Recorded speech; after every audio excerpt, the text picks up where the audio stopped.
Sir, you are on live screen, sir. So you may kindly start the session. Thank you, and good to see students out here for the next module on employability and soft skills program by ICMAI in organization with Cambridge University Plus. So good to see you again. Today, in the first 1 hour, we are going to be, discussing on teamwork, which is one of the most important employability skills in current scenario. And of course, it's always been like that. So we will go and see how we can build um, team skills and how to use team as a powerful mechanism to grow in an organization. So let's go and see.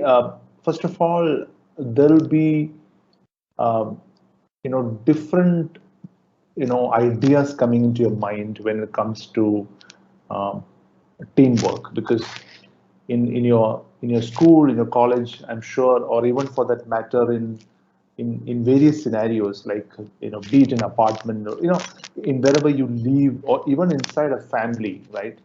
You have dealt with some kind of team activity, and this team activity would have given you some insights about how good you as a team player is, or possibly to understand how others as team players. And good teams definitely do bigger things compared to bad teams.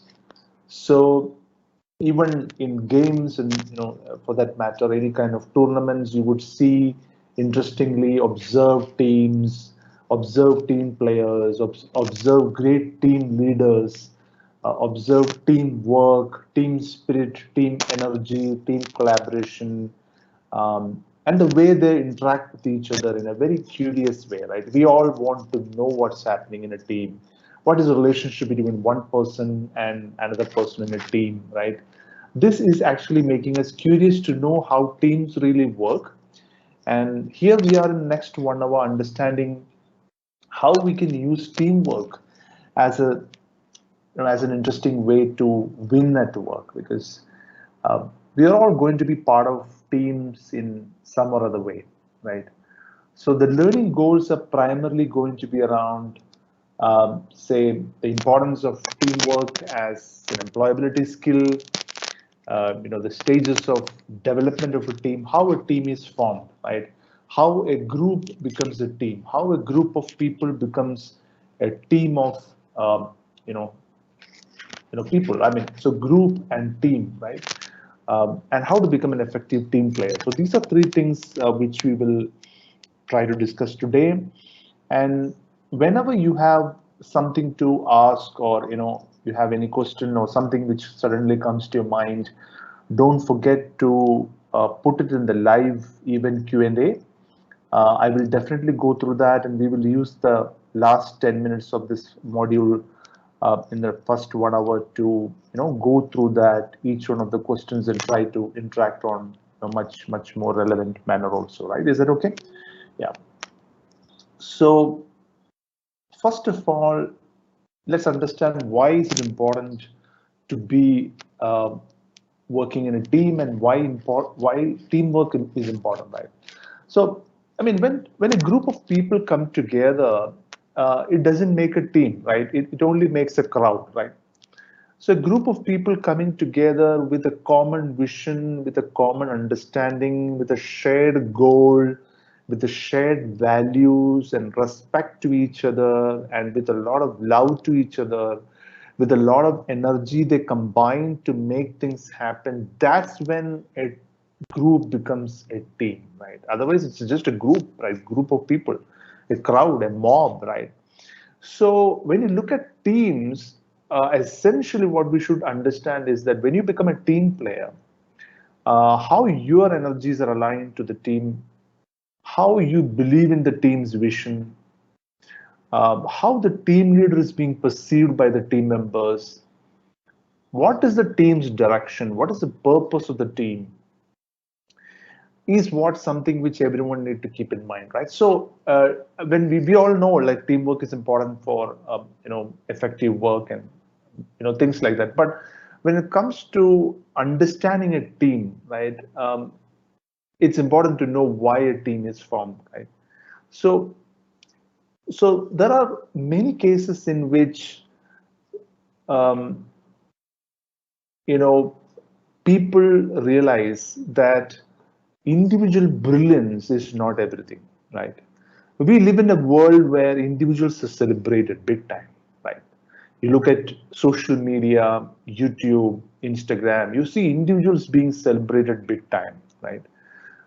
Individuals getting a lot of attention, and individual becoming larger than life. But in actual organizations, in actual institutions, it's a matter of brilliant people coming together to work with, ordinary people, and ordinary people doing extraordinary work, and sometimes extraordinary people not able to do extraordinary work, right? So how does this happen, right? This is where the magic of teams come in. So at a workplace, when everyone is coming together on a common ground with shared values, with uh, with shared energy, then there is a team, right? It would also be better to see if like a team is not like 1 + 1 = 2, right? Um, it's just a group, right? 1 + 1 is just a 2. So, but teams can actually make 1 + 1 + 1, not just 3, but teams can make 1 + 1 + 1 sometimes 11 or sometimes 111, right? It's because the combined effect of a team's energy is creating larger than the sum of proportions of the whole thing, right? That's the beauty of the team. So the reason why, even though you are individually brilliant, even though you are capable of doing things alone, even though you can manage a lot of things by yourself, even though you don't need any help for certain things, we have to ultimately work in a team and contribute and become part of it to make our life larger than what it is actually. So this is why teamwork is becoming more and more important. I know sometimes teamwork can be frustrating because you may not get the kind of credit you wanted. You did all the work, someone else didn't appreciate it. You did all the work, someone claimed credit for it. You did all the work, but somebody didn't even, bother about talking about it. You did all the work. Sometimes people ignore it. Right? These are frustrating parts of possibly working in a team, which is not really healthy. The other part of it is like you do something and the team celebrates it. You do something, the team feels that you are a superstar and you're being recognized, you're being rewarded, you're being acknowledged for the contribution, right? So the effect of these things coming together is making the impact of the team. Now you might be thinking like, I am into finance domain, I'm into cost accounting, management accounting. This is a very individual role. Why should I become a team player, right? I can do my job and I can offer my services, and that's it. I don't have to bother about others, right? This is a natural thought which can happen. But while you grow, you start realizing that most of the things happen not just because of individual contributions, it's also because of how those individual contributions are being perceived, acknowledged, appreciated, celebrated, and most importantly, synergized with the overall goal of the team. Then the satisfaction you get, the delight you get, the happiness you get, the meaning you get out of the whole process would be much, much bigger. And that is what you call as the real professional meaning, right? We all work not just for money, right? We want money, we want meaning, We want a larger purpose to be served, and we want to be part of a larger system, right? And doing more impactful things, right? I mean, for example, if I do work alone, I can impact small set of people. If I work with a group of people, or I work with a team of people, then I can impact a million people, right? The impact is much huge, right?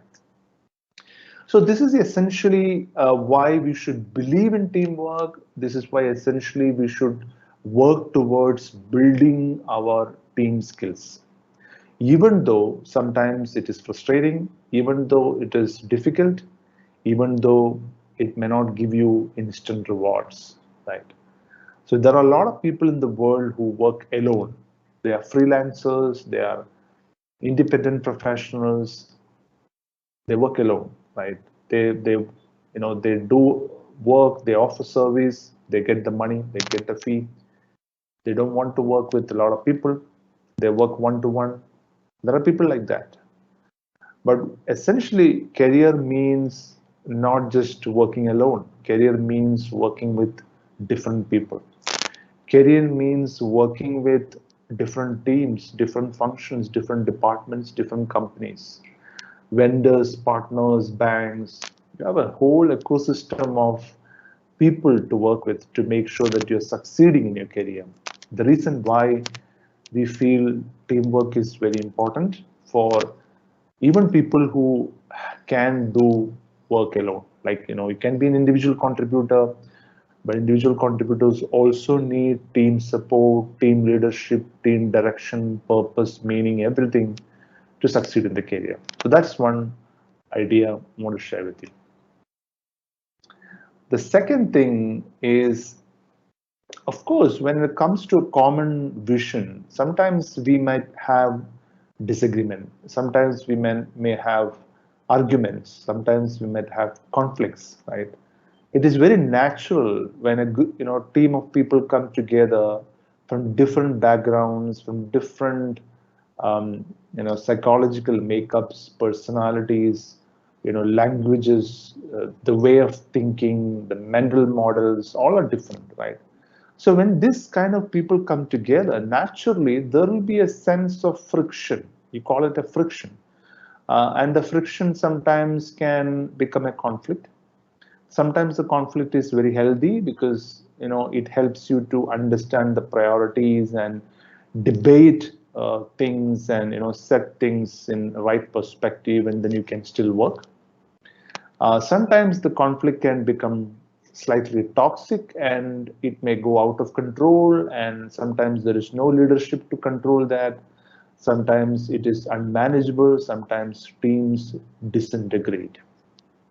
Now, why I'm sharing both sides, like good and bad, and sometimes even the ugly, right? So you always need to know the good, bad, ugly of everything, because then you would know what to avoid, what to embrace, what to go for, what to seek, what to chase, right? So common vision is important. Competencies. So every team becomes a team when you bring in the right kind of people to the team, right? You look at a cricket team, the easiest example, which possibly many of you can relate to, or for that matter, now people talk more about football and cricket.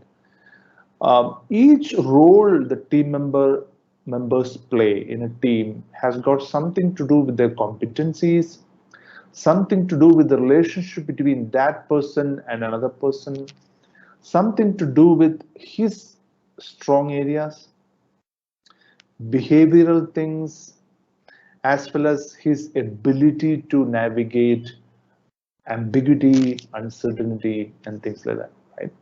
So competencies really matter. So for example, if you're put in a sprint team and considering your financial understanding, then there might be a marketing guy in the team, then there might be a designer who is a leadership guy, there might be a supply chain guy in the team, there might be an operations guy in the team. So we are talking about a team wherein you as a financial resource is being deployed in a team with multifunctional knowledge. And the contribution you're going to make is going to be significant because no one else can make that contribution in that time as like how you do for your particular domain. So Competencies really matter, and why these cross-functional teams come together is to achieve a particular thing. Nowadays, teams come together just like in a film shoot. All the creative, talented people come together. They work for 100 days, shoot, they do post-production. The movie is coming out in 6 months' time, right? So why? Because they come together for a purpose. The purpose is to produce a movie. The purpose is to come out with a creative outcome which is fantastic, which people would love to see, right? The purpose is to come out in a OTT or a theater platform to become, popular, right? To become financially successful as a movie, right? So the purpose is very clear, right? And also to create something new, right? A new experience for someone. So as the purpose is clear, each team members in a movie crew knows that what is meant and what is supposed to do, what a director is supposed to do, what a cinematographer is supposed to do, what an assistant director is supposed to do, what a costume designer is supposed to do, what an actor is supposed to do, what an editor is supposed to do, what a VFX guy is supposed to do. Everything is being made very clear. So competencies of each people really matter in making the common ground clear and the common purpose much clearer, right? So earlier it used to be like I, me, I used to do, always try to tell others that what I'm doing, what I'm doing. But now the world understands that even if you are a superstar, like, you're talking about a superstar movie coming out, right? A superstar movie is coming out not because the superstar did everything. It's because almost a 300-member team worked to make sure that the movie is coming out in the right perspective. So why I'm sharing that example of movie is easily relatable. Now, from an I, me, myself perspective, we have to slowly shift us, we, us, and ourselves perspective, which is going to be very important. Now, many of you may not agree with me because you are in the early stage of your career, and probably you may feel confident about certain things, sometimes overconfident about certain things. At your age, I used to feel a lot of confidence about certain things I can do myself, right? But over a period of time, you realize that you can do much less when you're alone compared to what you can do when you are with others. Now, understanding the team behavior, right? So, I mean, essentially humans are very selfish because, our brain is actually designed in such a way that, we all worry about our survival, right? Because we are coming from a, very ancient kind of a civilization where everyone is fighting with each other to for food, for partners, for people, everything, right? So we are fighting always with each other, competing with each other to make things happen. So when there is a sense of competition, when there is less resources, what happens is individuals will definitely try to grab others' resources, steal, and sometimes use force to grab what is meant for others. It's basically individualistic nature. So we are basically individualistic in nature. But early on, we felt that when there is a competition, so when was the first time the tribes came in? Like when tribes came in, because when they were living in the forest, a group of people can't, have the strength if they were left alone, right? So if you are, walking in a jungle alone, the chances of you being eaten away by a wild animal is much, much higher compared to like you walking with 10 people or more than 10 people, right? So in a jungle survival environment, it used to be very difficult for someone to live alone, walk alone, or even hunt alone, right? And that created tribes, and tribes will go and hunt. Whatever they get out of it, they will share equally. Sometimes whoever who is the hunter might get a slightly more proportion of the the food they have gathered, everything. So from that environment, we have reached a industrial era and then to the knowledge era, where we are living. Knowledge era is all about the more knowledgeable someone is, he's able to contribute to solving problems, and he can be part of a bigger role in a team, and he can get more celebrated, rewarded, and he can get promoted. He can become a big guy. He can get a lot of status. So it's all about why we become team players. Is essentially we want to be protecting our survival. So it's essentially human nature. I mean, I'm not saying it's bad or good or bad. It's essentially human nature.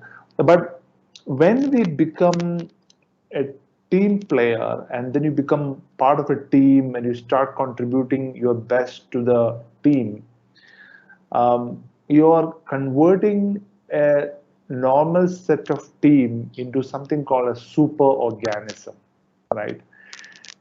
It's like, have you seen ants? Like ants are so small, but when they come together, they can actually carry a cockroach, which is like 100x bigger than an ant, right? I mean, I'm talking about small ants, right?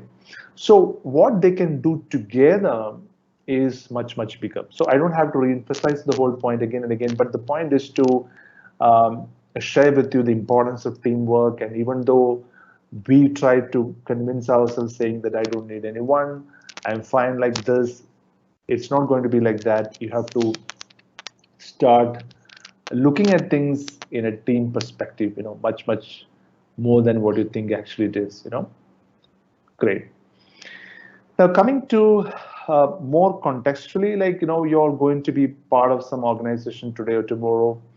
You're going to be part of some teams. You're going to be part of some partner teams sometimes, maybe a very large organization. All of these workplaces are essentially going to be teams. You work with others, right? So it's going to be an important employability skill as well. So I'm sure in the interview process or during the discussions with your potential employer, you would come across this particular question. One question would be like, okay, you've done your cost accounting management course, is fantastic. How do you see yourself as a team player? Have you participated in any kind of team projects before? How did you enjoy it? What was your role in that project? Tell me some instances where you displayed your leadership. Tell me some instances where you worked as an excellent team player. Tell me some instances where people appreciated what you are as a team member, right? So these questions will keep coming, and I'm sure that you, from your experiences, from your teamwork and other things, you have to keep gathering those stories so that you can share those stories whenever required. It's not to show off that I've done so many things, but to rightly point out certain incidents, certain events, which will help them to know what you are as a team player is, right? Always give examples, right? So many people, I mean, in India, we feel candidates are sometimes too humble, a little shy, sometimes introvert. It's okay to be introvert, it's okay to be shy, it's okay to be humble. At the same time, when the moment comes, we need to tell the right example for the other person to know that what we are, right? That's essentially important, especially when it comes to in a competitive employer scenario.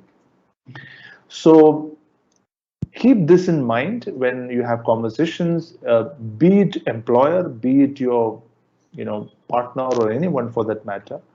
Tell them like how you have dealt yourself as a team player in different scenarios, right?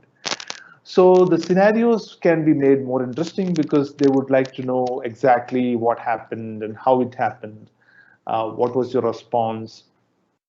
So most of the times when this kind of a discussion happens, they would ask you one question. They would ask you, can you tell me one example in which you had to deal with a conflict inside a team? I mean, that's the winning moment, right? Because I mean, when the team is doing great, when the team is having a peaceful time, when the team is, perfectly all right, right? It's easy to be a team member in that team, right? Or for that matter, a leader, right? But when there is a conflict, how you manage the conflict, how you navigate the conflict, how you help to reduce the conflict becomes a key determinant for you to show that who you are, as a team member. I mean, that becomes a um, important thing for you as a team member to prove yourself as a good team member. So it's not during the peacetime that the best leaders are born, right? It's during the most critical times when leaders are born. Sometimes leaders are also responsible for making it very critical. I agree with you, but sometimes it could be outside of their circumstances to be pushed into such conflicting situations. But they come out with very interesting peacemaking solutions. They come out with interesting, um, you know, relationship building exercises to bring back the team to the old glory, or to bring back the team into functionally, useful, project team. Right? That's important, right? So, as an employability skill, teamwork is going to be important. Yeah. So again, in a discussion, people would like to know how you've dealt yourself as a team player, team leader, team member. So in a job interview, you can possibly expect certain questions like um, how have you done it? Can you explain a scenario where you were conflicted or you were confronted by someone? So confrontation is a big problem in teams, right? Sometimes you are new to the team, and a team member who has already been there would try to, confront you. Sometimes insult you, right? By, because they feel a little insecure about your entry and presence. Well, what would you do? How would you do it? How do you handle it? How do you handle it without, you know, extra fire in the team, right? So these are examples which an employer would love to hear from you, because that is what your personality is, and that is what you need to showcase you as an individual. Sometimes you may not have that kind of experience so far, but I'm sure you would have, because being in the school, being in the college, or even after that, in social life, you would have gone through different team scenarios. It needn't be business teams, it could be social teams, game teams or festival teams, organizer teams, any kind of team scenario. You will see all these things happening, right? So it is not at the workplace. The workplace is only one extension of a team, right? But you can see teams everywhere. So how would you share that story of being a team player to somebody who is, trying to hire you? So as you can say that I've managed a few projects, something like that. I followed the team, I worked with them. How did I work with them? What was my approach to team members who were always confronting with me? What was my approach to somebody who helped me, right? There are always different kinds of people. I mean, in a scenario, there'll be good, bad, ugly, right? So there could be good people who are supporting you. There'll be people who are not ready to help you. There are people who are always harming you, right? So in all these scenarios, how you choose to respond really, really matters, right? So teamwork is all about our response to others. It's not about the team. It's about our response to others, and how you share that story with a potential employer. Yeah. So, it's always good to be humble, because humility always has a huge market in India. I mean, anywhere for that matter. Humility is always good. People love humble people, humble, knowledgeable, at the same time assertive. I mean, that's a terrific combination for anyone to have. At the same, when I say assertive, that means being humble doesn't mean that you're not going to share what you did. You're humble at the same time. you are assertive enough to share the work you've done, and also to share like what are the possibilities which you can offer them, right? In any scenario, in a business scenario, people are looking at why should I hire you? I mean, what are the possibilities you can offer me? What are the opportunities you can bring in, right? What are the solutions you can offer me? What is the value you can add me? What are the services you can give me? How can you help me? This is the exact question um, which is being dealt in an employment you know interview scenario. So keeping this in mind, how do you frame your answers, right? You can't frame the answers on the day of the interview. You have to think a little bit in advance, frame your story, run the story several hundred times in your mind, try to share that with people. That will improve the probability of those answers really working well in the discussion, because otherwise it's going to be the first time you're going to do it. That's not great, right? So instead of taking an egoistic, overly proud kind of an approach, you can always take a humble, at the same time assertive kind of an approach to deal with questions related to what you are as a team player in any kind of hiring discussions. Now, coming to how a team is formed, how a team is being developed, and how a team, loses its relevance. So there is a life cycle for every team, right? Teams can't stay forever, right? Unless it's a family team, right? Or even family teams have problems.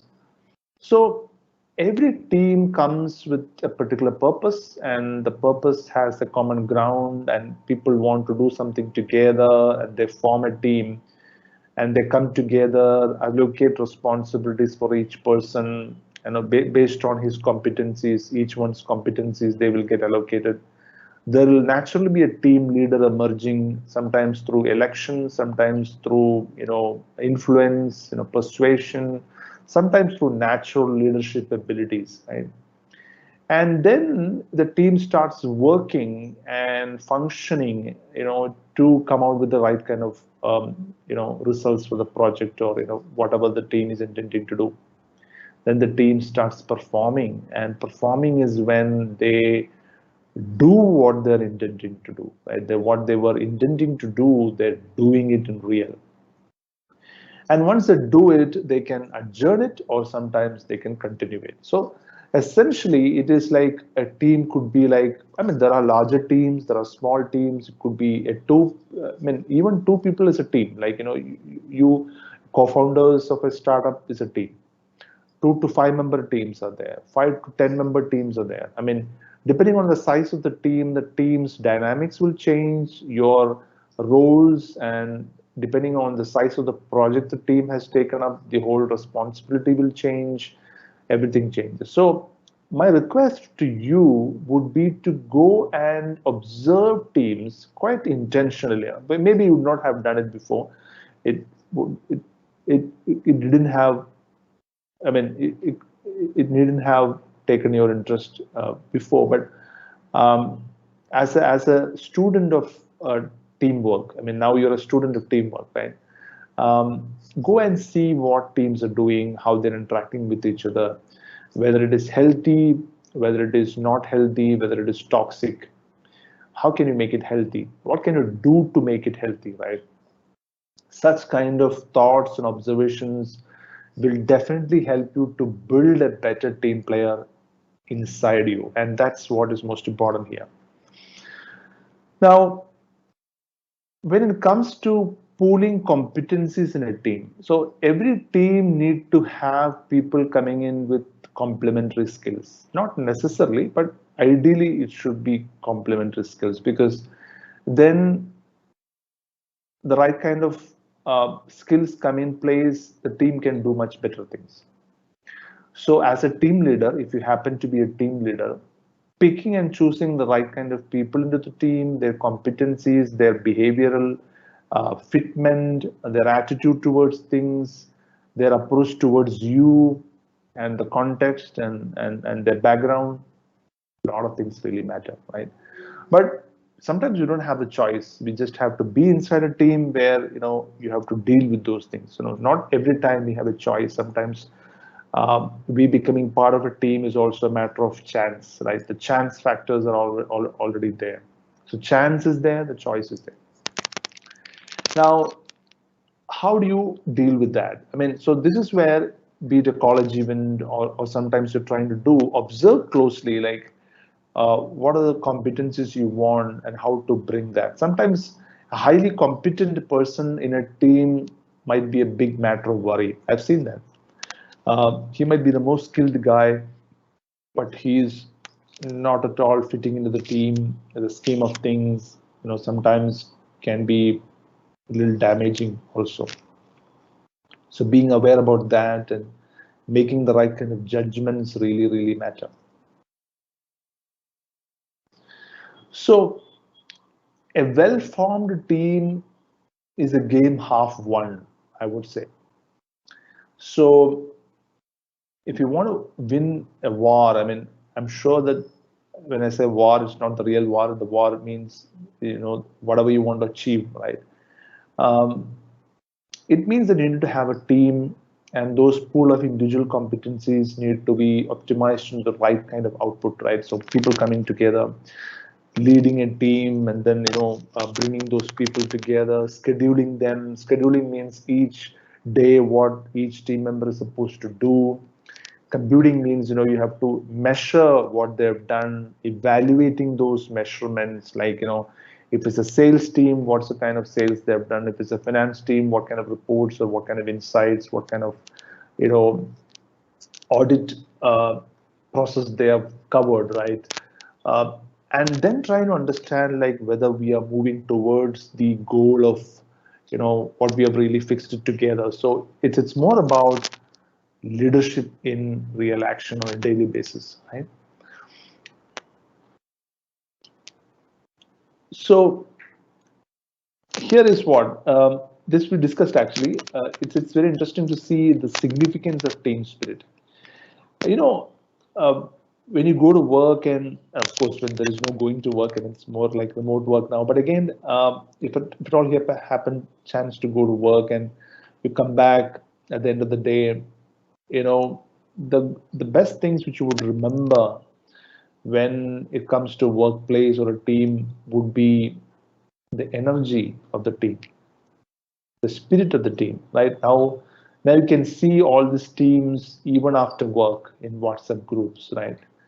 You comment on something, you chat, you talk about something, you share something, memes and all those things. It's all part of team bonding, team spirit, team energy, right? And these energies get converted into useful action. And that's what, as a team player, as a team leader, you should be aiming for. At the same time, sometimes teams get deviated, right? What is meant for something is not happening, but the teams are doing something else. So it's also a matter of team player and a team leader to go and see, hey, this is our goal, right? And let's talk more about that than anything else, right? You can talk about other things, but 80% of our time should be spent on talking about our shared goal. Our shared goal is to achieve this. Let's talk about that. Right. So it's a solidarity, it's an enthusiasm, which the team members need to bring in together to as a project team, or to make it happen. So the passion, the energy, the spirit, the collaboration, the feeling which you get when you're part of a team, a performing team, or a team which has got that ambition or the passion, is the key thing, right? You would have seen, some of you probably would have seen the movie called Lagan, where even, a very low profile team who never knew how to play cricket, is trying to win that game because they have a compelling need for it. And the leader is so good that he's picking each person at right point in time, motivating them, giving that spirit, giving them energy, giving that motivation, giving, I mean, these people are giving the devotion to the leader and all those things, right? So, and ultimately they win.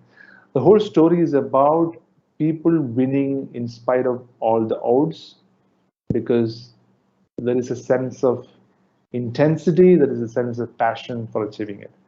So we can do that because as humans, we all want to feel belonged to somewhere, right? We want to feel belonged to somewhere.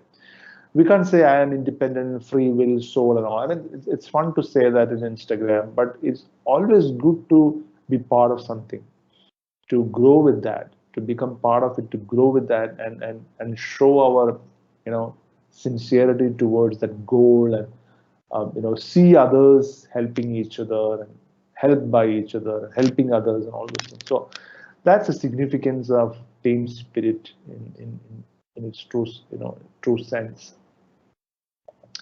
Now, how to be an effective team player? When I say team player, I mean there could be many ways in which you can become a good team player. You can be nice to others, basically. You have to be committed, because once you say okay to a team, just be there. Be be present, because most of the times I've seen people, I mean, really good people. I'm not saying they're bad. Good people joining teams and then they're absent there. They don't give attention to the team, right? So giving attention to the team is important. The commitment, we show to the team, and we also should be clear about what our role is. Like, we always have to check with others, right? What should I be doing? What can I do better? Can you give me feedback? Can you help me grow? Can you help me with this, right? Open communication with other team members, and respectfully, because we all want to be respected by others. I mean, if we want to be respected, the best thing which we can give is to give respect, so that they can reciprocate it, right? Most of the times we give, we are not ready to give, but we want it, right? So in corporate language, we call it as a go-getter, right? Go get it, go get it, go grab it, and all those things. But it doesn't work like that. To go give it, so that's where the term called the go giver comes in, wherein you go give it, go give respect, go give care, go give value, go give contacts, go give networks. I mean, what happens is you start getting it back. I mean, it's called the loop, wherein you become part of a goodwill loop where you get it back. So being a team player is all about that, wherein you become respectful, you get respected. It's a very mutually fruitful exchange of conversations, and accountability, and all those things, and work genuinely with a spirit of collaboration. Never ever feel that, the moment you feel that you're not psychologically part of the team, you should try to tell that to someone, saying that I'm not feeling part of the team. How can I make myself part of the team? Because that feeling of not being part of the team will worry you and would make you detach the team, and slowly you will start becoming a little funny. So instead of that, uh, open up the communication, open up the team leadership, open up the meetings with people, and say that this is what I'm feeling. Am I feeling it right? Or if there is a conflict with inside in your mind, you want to share with people, you should share that with people and say, hey, there is something worrying me. Can I share that with you, even if you don't mind? And that kind of open communication can really help us to become a better, team player. Many reasons. I mean, I'm sure that you will have a lot of you know examples to give here. You probably would have worked as a team player in many situations, and I'm sure that you can give more examples than this. But to share some of you, like ownership is important. What do you mean by ownership? Ownership is when you do things when nobody is noticing it, right? At work, we all want to be noticed all the time. Whenever we're doing something, we want to be seen by people.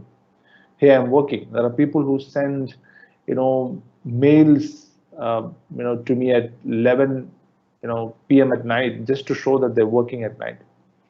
But true leaders don't do that. True, leaders, team players take the ownership. They don't try to prove others that I'm working. They take the ownership and make things happen, and everyone would realize that they've taken the ownership and they're doing it, even though they are not trying to, prove that I'm working, right? So the proof is important, but at the same time, ownership is more important than anything else. So being a team player, to own it up, and rest of the members would really feel that you own it, and that's important. The other thing is with the growth mindset is all about being open to learn. And many times when you try to do things, it may go wrong, it may not be fine. How do you do that? So you go and become defensive. I tried to do it, but there was some constraints, and try to tell excuses. Instead of telling excuses and constraints and all those things, you tell them, I'm open to learn. Like, I'm ready to learn, I'm ready to take feedback, and I'm here. I'm very much here. I'm not telling excuse, I'm here. And dissent. Dissent means if someone is disagreeing with you, instantly he is not your enemy, right? He is disagreeing with you. He's just disagreeing with one of your points, right? He is not, declaring you as an enemy. But many times we might think that somebody disagreeing with us is our number one enemy. Maybe more amplified by the social media, but we're talking about disagreement to a particular point. And as a team player, we should be in a position to hear and listen to dissent. Dissent means any kind of disagreement on a particular point of view and work with them again, right? So total transparency, merit-based. I mean, it's not favoritism or nepotism. It's like merit-based display of motivation. So if you go on, a team player could be many things, right? But try to understand what kind of person you are, how you have been working with teams, what are the areas which you can possibly improve, what are the steps you can take to improve that. That would be a great step, in the journey of, understanding and learning more about teamwork. Yeah.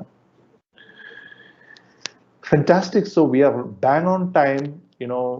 It's like we have, say, like 7-8 minutes now before we go to the next session.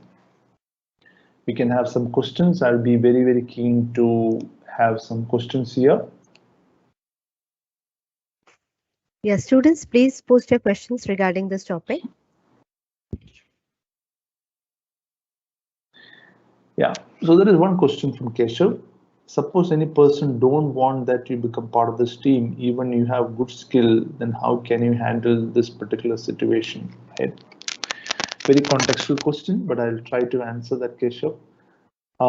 If you want to become part of the team for a particular reason, and if that person is not appreciating, the reason why you want to be there, you can always open up a dialogue with them, right?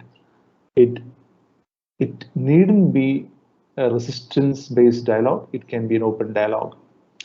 It can be a dialogue where you can try to understand what exactly is the reason for why he is not supporting you, or why he is not keen in you joining. Exactly what is the reason? Sometimes the reason could be very, very small. Sometimes the reason could be very big. But knowing that reason can help you without being defensive, without being offensive. You can try to know the reason. So let us use our rationale to understand exactly the reason. Sometimes there is something where we can help ourselves to improve. Sometimes it might be their bias, right? So two things can come out of it. One is there is a possibility for us to improve. Second thing, they can expose their own bias, right? Both are good for us. Yeah, I'll wait for more questions. How to create the ability of teamwork.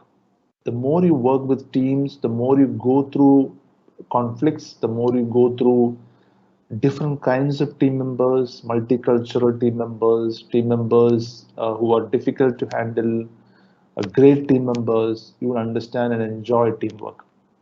So not all journey is tough. Sometimes you will, it's a matter of luck also. You might get some great team members and you would enjoy the friendship for a long, long period of time, maybe lifetimes. I have had great team members whom I am still friends with almost. Whom I met 15 years ago, and even now we are friends and we keep meeting. We share a lot of value to each other. Um, it's great, and there are people whom I don't talk to also. So it depends on what kind of um, you know chemistry we have with those people. It's fun sometimes. It's sometimes not so fun. So it's a matter of how we work in a workplace. But most of the times we make sure that there is fairness in we deal with people. We are reasonable to others, and at the same time not so biased, right? I'm waiting for more questions now. Yes, there's some more questions coming in here. So many questions are there now. Oh yeah, as a team leader, you gave some task to another member. What if he denies to take any task? So first of all, as a team leader, you should know what each one of them are capable of doing and what they already have in their plate, right? So for example, if they already have enough of their tasks in the plate, if you further add on to it, possibly sometimes they may deny it. Sometimes they may not have the bandwidth or competence to do it, and we may push them to do it. And they fear that, they may get exposed because when we ask them to do it and they don't have the competence to do it, they get exposed. Knowing exactly, like just like the earlier question, knowing exactly the reason for why he is denying it without using your authority, if you can do that, you become a true leader. Most of the time, when people say no, we try to use our authority. And using authority will make the other person more defensive. Use your influence, use your charm, use your persuasive power to understand, hey, what is happening, then they will open up, right? So it's always good to use influence than authority when it comes to getting things done. Teamwork sometime not working. Prakash is asking this question. Teamwork sometime not working because it's resulting in who will get credit. Important question. Very agree with you. Many brilliant guys, individually brilliant guys, who can do a lot of good things, sometimes do not really appreciate to work in teams because they feel that whatever they do, someone else will take advantage of it or maybe claim credit for it. Taking advantage is fine, but claiming credit. So here is when, say, a true professional is looking at impact than credit. So if I may ask you one question, you have an opportunity to impact 10,000 people and you can do it. You're capable of doing it. Will you forgo that opportunity just because there is a possibility that someone else will take credit for it? If you forgo that opportunity, I would say it's not good because you have an opportunity to impact 10,000 people. Remember, impact is more important than credit. I hope I answered your question. Shutosh is asking how to understand your team members. What I have seen in my career, I've been hiring a lot of people. In my career of last 14 years, I've hired almost 3,000 people, and for that period, I've met thousands and thousands of candidates in the process. The more time we spend, the right kind of questions we ask, the different scenarios we take these people through, we'll be able to know them better. On a 10-minute call, we will not be able to know them better. So there is an interesting example which one of my clients used to say, whenever we get an opportunity, travel with them. Whenever we get an opportunity, go out and have a tea with them. Whenever we get an opportunity, talk a problem to them and how they respond to it. So you'll be able to evaluate what kind of person is far better than in a formal setup. right? So bring informality, take them for travel. Yeah, there's a couple of suggestions I have now. Yeah, whenever I ask to new people, my heart beats faster. How to handle the situation or how to get rid of it? Thank you. This question is important because you know, when we deal with others, especially when you are an introvert, like there are two kinds of, it's not just two different kinds of personality types. If you're an introvert, you are not a social person. You are more of into yourself. And I'm not saying into yourself means selfishness. Is that means you do not want to expose yourself much, right? That kind of a person might feel little threatened when there are people around. So you feel a little uneasy, inside. Now, the best way possible is to, I'm not here to tell you about breathing or meditation, but definitely it helps. Second thing is about meeting more people as often as possible and try to talk to one person at a time. I've done that because I myself was an introvert when I started my career, and when I wanted to meet people, especially the CEOs for my consulting business, I used to be taking a lot of effort to start a conversation, meet them. So I can really relate to your question. So the only way is to deep breathing can really help, because deep breathing can actually help you to reduce the panic and have the conversation better. Yeah, Swati is asking how to create a safe place for opinions and working in a team. So the best way to create the safety, of course, your question is important. Psychological safety is very important when it comes to opening up. The moment someone opens up and everybody's attacking that person will never open up again, right? So it's important when someone is when someone is coming up with a conflicting suggestion or an argument or a debate or sometimes a very crucial observation, you should listen to it without trying to defend it, without trying to attack the person, right? So psychological safety is created when people can open up their problems without the fear of being judged, right? Without feeling any lesser, right? Yeah, so I think that's how you can create a safe place. How to evaluate the performance of individual when project worked as teams. Here is when, yeah, thanks Prakash for the question. So here is when you have to work competency based. Each person has his own clearly defined contribution which he can make to the team, and whether they've been able to make that will determine his contribution to the team. And I'm sure that is exactly the team leader is looking at to evaluate at the end of the project also. If you're a finance guy, if you're a marketing guy, if you're a supply chain guy, operations guy, designer, storyteller, anybody, their contributions are clearly defined. And have you been able to do that exactly like how the team was formed? There were some expectations from you, and the expectations need to be shared.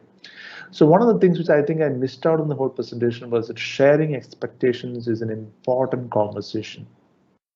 When you form a team, share the expectations from each person separately and as a group. How to deal with confrontations in teamwork? Long question, and it's a small question but with a long answer. Confrontations are 100% going to happen in any team. Even if it is a fantastic team of people, there is going to be conflict. If there is no conflict, there is nothing happening in the team. I can tell you that much. So if there is any conflict happening in a team, take it as an indication that the team can possibly win. So you might find it very counterintuitive, but let me tell you something. If there is no conflict, there could possibly be no action also.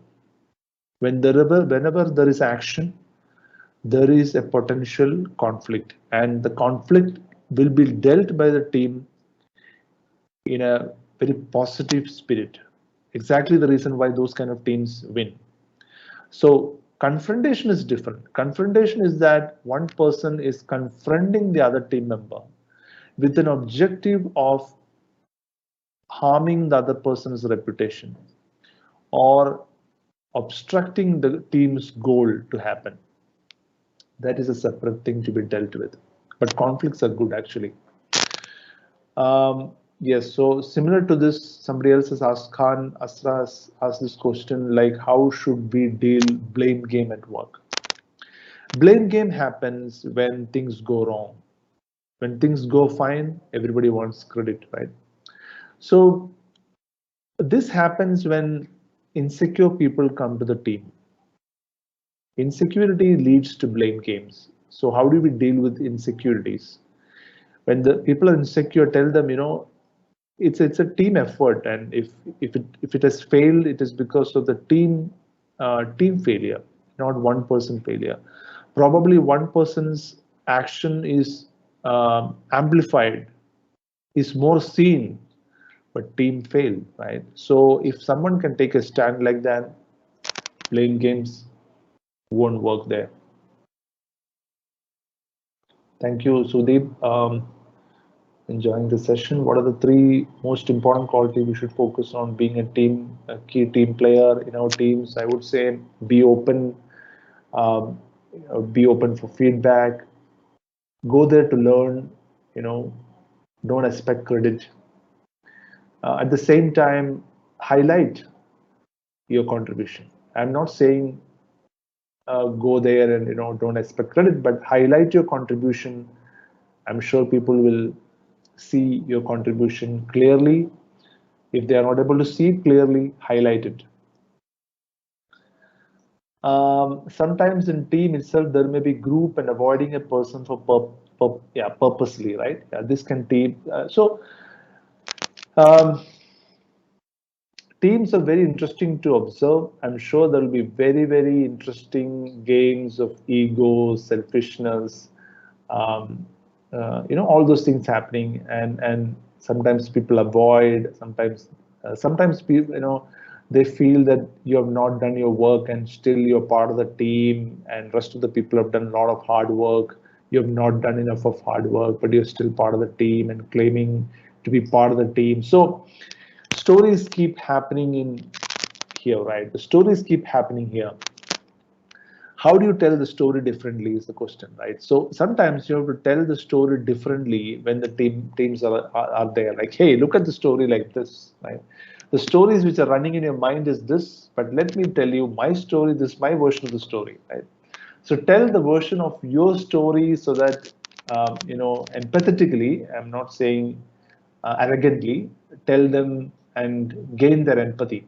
That's the only way to deal with that.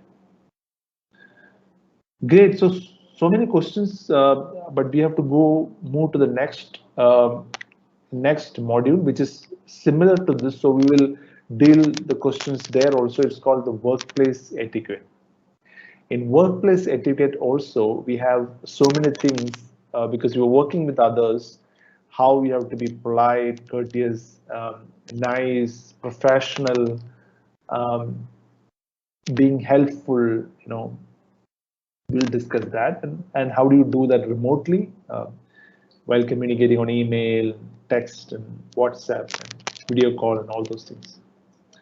Interesting questions, guys. I really appreciate those questions. They're very, very interesting questions. Yeah, I can read that, but very good questions I can see here. I'm happy that you're able to visualize some of the scenarios which can happen in the team. Great, thank you so much.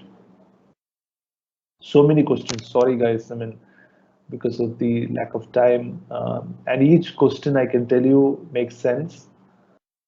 Makes sense. Thank you. Thank you.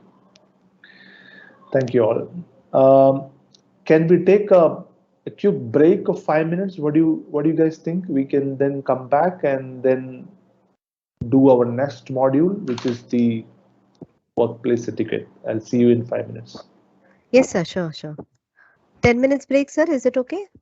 Yeah, 10 minutes is fine, absolutely fine. So we'll come back by Now it's 6:05. 6:15, right? Yes, sir. 6:15. Yes, sir. Thank you so Yes, sir. much. Hmm. Thank you. See you then. Okay. Yes. Now we have a break of 10 minutes. So we'll be back by 6:15. Thank you.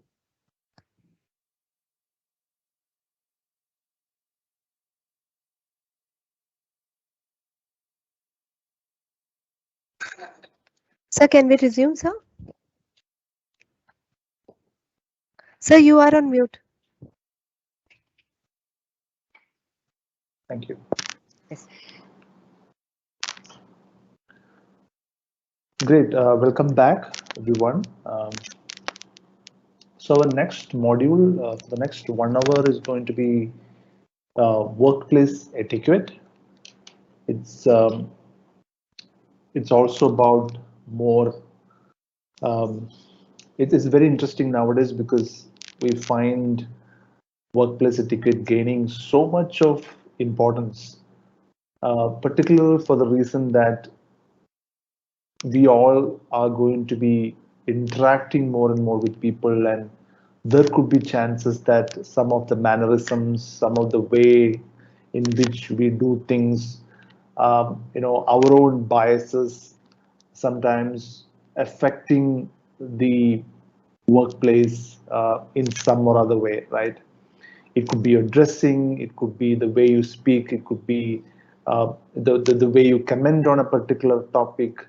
I mean, things like religion, or politics, or racism, gender, all these are very uh, tough, topics which it's always good to avoid those topics whenever there is a discussion. Even if there is a discussion happening, don't participate on those discussions, which is also part of workplace etiquette. So whenever there are team members coming together to achieve something, right?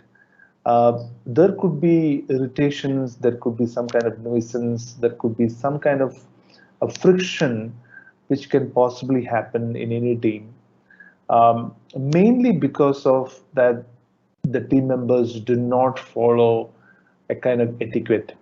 When I say etiquette, for example, when we used to be children, our parents used to say, follow a table manners, right? Table manners used to be like when we are eating with, other people, always respect rest of the people as well, and they have to respect ours also, like taking it from other plates. I mean, there could be various ways in which you can. I mean, in a Indian family system, nothing like that, but table manners really, really matter. Same thing, like at a workplace, there are certain behaviors which are appreciated. There are certain behaviors which are not appreciated. There are certain behaviors which are restricted, right?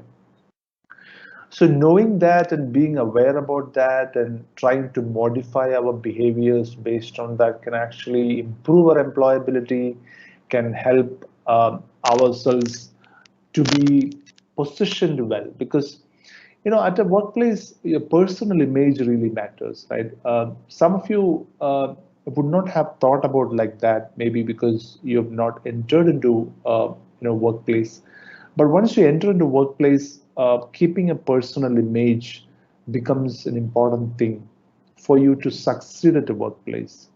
And not being professionally disapproved for certain behaviors also really matters, because ultimately your domain knowledge, everything matters, but combine it with behavioral things, combine it with etiquette, combine it with the way you become a part of a civilized, union. Is when I say union, a group of people, is that what matters, right? So civilization exists in a team when we follow, good practices, right? So that's what workplace etiquette as a module is trying to help us to understand. So let's go to see what are the learning goals here. First of all, let's understand what is a modern workplace and why etiquette is important. the different aspects of the etiquette, be it local and global. When I say local, mostly Indian. I mean, even in Indian context, I can say that if you're working in a company in a small town, it's different. If it's a large company, it's a different. If it's a large metropolis, it's a different. If it's outside India, it's different. If it's Middle East, it's different. If the US is different. Everywhere, etiquette really matters and it changes as well. So understanding and being aware about that. Primarily, etiquette can be learned through keen observation than by reading manuals, right? So how do you keenly observe a workplace to see how the best of the top 10% of the people behave? Now, many times on behavior, we benchmark the last 10% or sometimes people who are below average.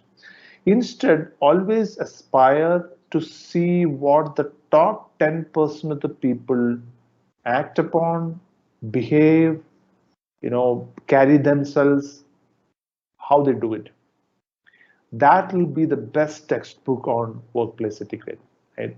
And those are the people who are appreciated by the teams, by the organization. Those are the people who are looked upon for anything, right? So always have role models who are carrying themselves well, who are taking things seriously, who are taking responsibility for things, who are making things happen in an organization. Learning from them would be the best thing to do. So observation is key.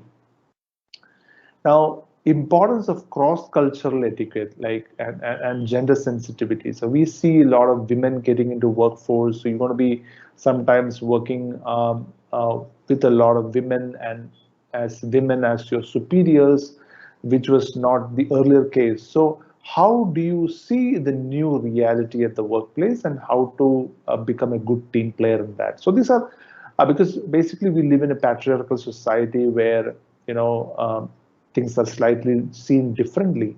And in a modern workplace, the entire equations are very different. And how do you see that? How do you become more, I would say, empathetic towards these things, right? Now, you would ask me like, why is it an employability skill? Definitely, it's important employability quotient. Workplace etiquette really improves your employability quotient. It reflects your personal image, like what you are as a person, what you value for, what you care for, right? And for example, if you don't care to dress well, right, it shows that you are not really taking enough efforts to um, carry yourself well, right? If you ask me if it's good or bad, I would say it's not great, right? I don't want to say it's bad, but it's not a great thing to do. So how do you take efforts to build that? So any good thing to do, you need to take some effort, right? So that is exactly what workplace etiquette is talking about. So being conscious and being aware about it and taking that conscious effort to make things better will improve your workplace, employability quotient. Now, it starts from how you greet people, how you interact with people, at what voice tone, um, how you call people by the names or whatever. At different levels, even in hierarchies, you have different levels of respect you have to give to different kinds of people. I mean, and at the same time, you need to treat people fairly, equally, and reasonably, right?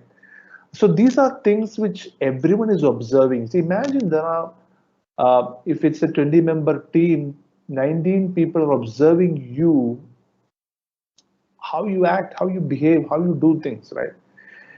You can be the role model if you really do well, and people would look up to you. Hey, I mean, this person is always, they appreciate it, because when you consistently do it for some time, you create an identity for that, right? Identities are created through consistency. Identity is not created in one day. Identity is created through stability and consistency and doing it exactly the same way without much of deviation over a period of time, you build an identity. Right? So it helps. So basically, etiquette is important because it can lead to you to become an important member of the organization. It can also help others to get attracted to the organization, because I've seen when you are a person with good etiquette, other team members would like to work with you because they value what you do to yourself and to others, right? So that is what etiquette is all about. Now, it could also lead to promotions. I'm not trying to woo you saying that be good and get promoted, but it's all about etiquette leading you to progress at work. Career progress happens through etiquette. It has got a huge role. I mean, so we cannot underestimate the fact that workplace etiquette is not required. So we always have to give a lot of importance to um, acting right at the workplace. Yeah. Now, in the modern workplace, so modern workplace is where most of the people work with a computer, right? So you have a computer, desktop, or laptop, whatever. You're sitting in a cubicle. Could be an open office, or sometimes it could be closed doors, and you have different kinds of people out there. Every organization, every team will have certain behaviors which are appreciated. There are certain behaviors which are not appreciated. Understanding that will be really good. There will be like set of rules, or sometimes a kind of ritual. Like ritual means something which is a very um, core to that team, which doesn't exist elsewhere. It's just core to the team, right? So things like that, and knowing that can help you to become more comfortable. And when you start doing that, people feel comfortable with you, superiors feel comfortable with you, and these are what you call in the school as the good manners, right? So in the school, teachers always used to say that you should be good mannered and all those things. Those days we used to always take it as a way of making us obedient, and a way of making us compliant and all. But coming to the workplace, to be successful, let me share the secret with you. It's very, very important. I've seen this people, very, very good people failing at workplaces because they don't have the etiquette in place. So etiquette is not just a nice to have thing. It's a must have thing, and it's a difference between sometimes success and failure. Yeah. So I don't have to tell you that you have to polite. This is not a moral science lesson or textbook to share with you. You have to be polite and courteous. But to give you an idea, this is about being fair. Like if you're blaming someone, there is a problem with etiquette. If you're backbiting, there is a problem with your etiquette. If you're telling a gossip about someone, there is a problem with your etiquette. If you are sharing your salary details to someone and your salary offer letter already shows that don't share the salary details to anyone, it should be kept confidential, it is a matter of etiquette, right? You're greeting everyone except one person, and that person is realizing this, that's also a matter of etiquette. You are constantly ignoring one person in your team by not even looking at him, that's also a way of not a right etiquette. So etiquette can be different ways. It could be behavioral, it could be professional, it could be the way you communicate, the way you non-verbally communicate, the way you break the rules of the organization, uh, many things, right? So, in every social setup, so in a team and in an organization also, you are in a social setup, and the social setup has got some customs and rituals and practices and rules and everything. So respecting that is what workplace etiquette is all about. It is not becoming obedient. It is not a matter of you conforming to all those things. It's a matter of respecting certain rules in a team, right? So never feel low or less because you respect that. It only means that you care for it, you value it and you love the team, right? So people who care for it would definitely have the right kind of etiquette in place. Let's go to the next. Now, I'm sure when you come out of your course and you join some teams, sometimes people may prefer to go abroad. Sometimes they work in the same city. Sometimes they may move to a new city. In all these scenarios, you are going to be either part of a local or an Indian team or a global team or a team outside India. So there are various things, from greetings to having a drink with a social team member. There are a lot of etiquette things, and the way you speak to the women in the group, the way you talk to the superior, the way you talk to superior's family. There is a sense of etiquette which is required, in all these things, which will make the social angle to the whole thing much more civilized. Yeah. Now, the other thing which I want to share with you is the cultural sensitivity. The more you try to understand the cultural sensitivity, the more you will be successful in a new culture. If you, as an Indian, go to Qatar, or as an Indian, you go to Australia, you have to go and find out how the rest of the people there behave to each other, what is being appreciated, what is not appreciated. It is not the laws of the nature only. I mean, it's not about being legal or illegal. It's also about uh, good and bad, right? Sometimes bad things are not illegal. So finding out what is good and bad, what is not appreciated, what is seen in the right lens is important. What makes others comfortable? If there are certain things which you do which makes others comfortable, you should always think that that's not going to help you, because the more you make others uncomfortable, the more it will be difficult for you to survive in that team.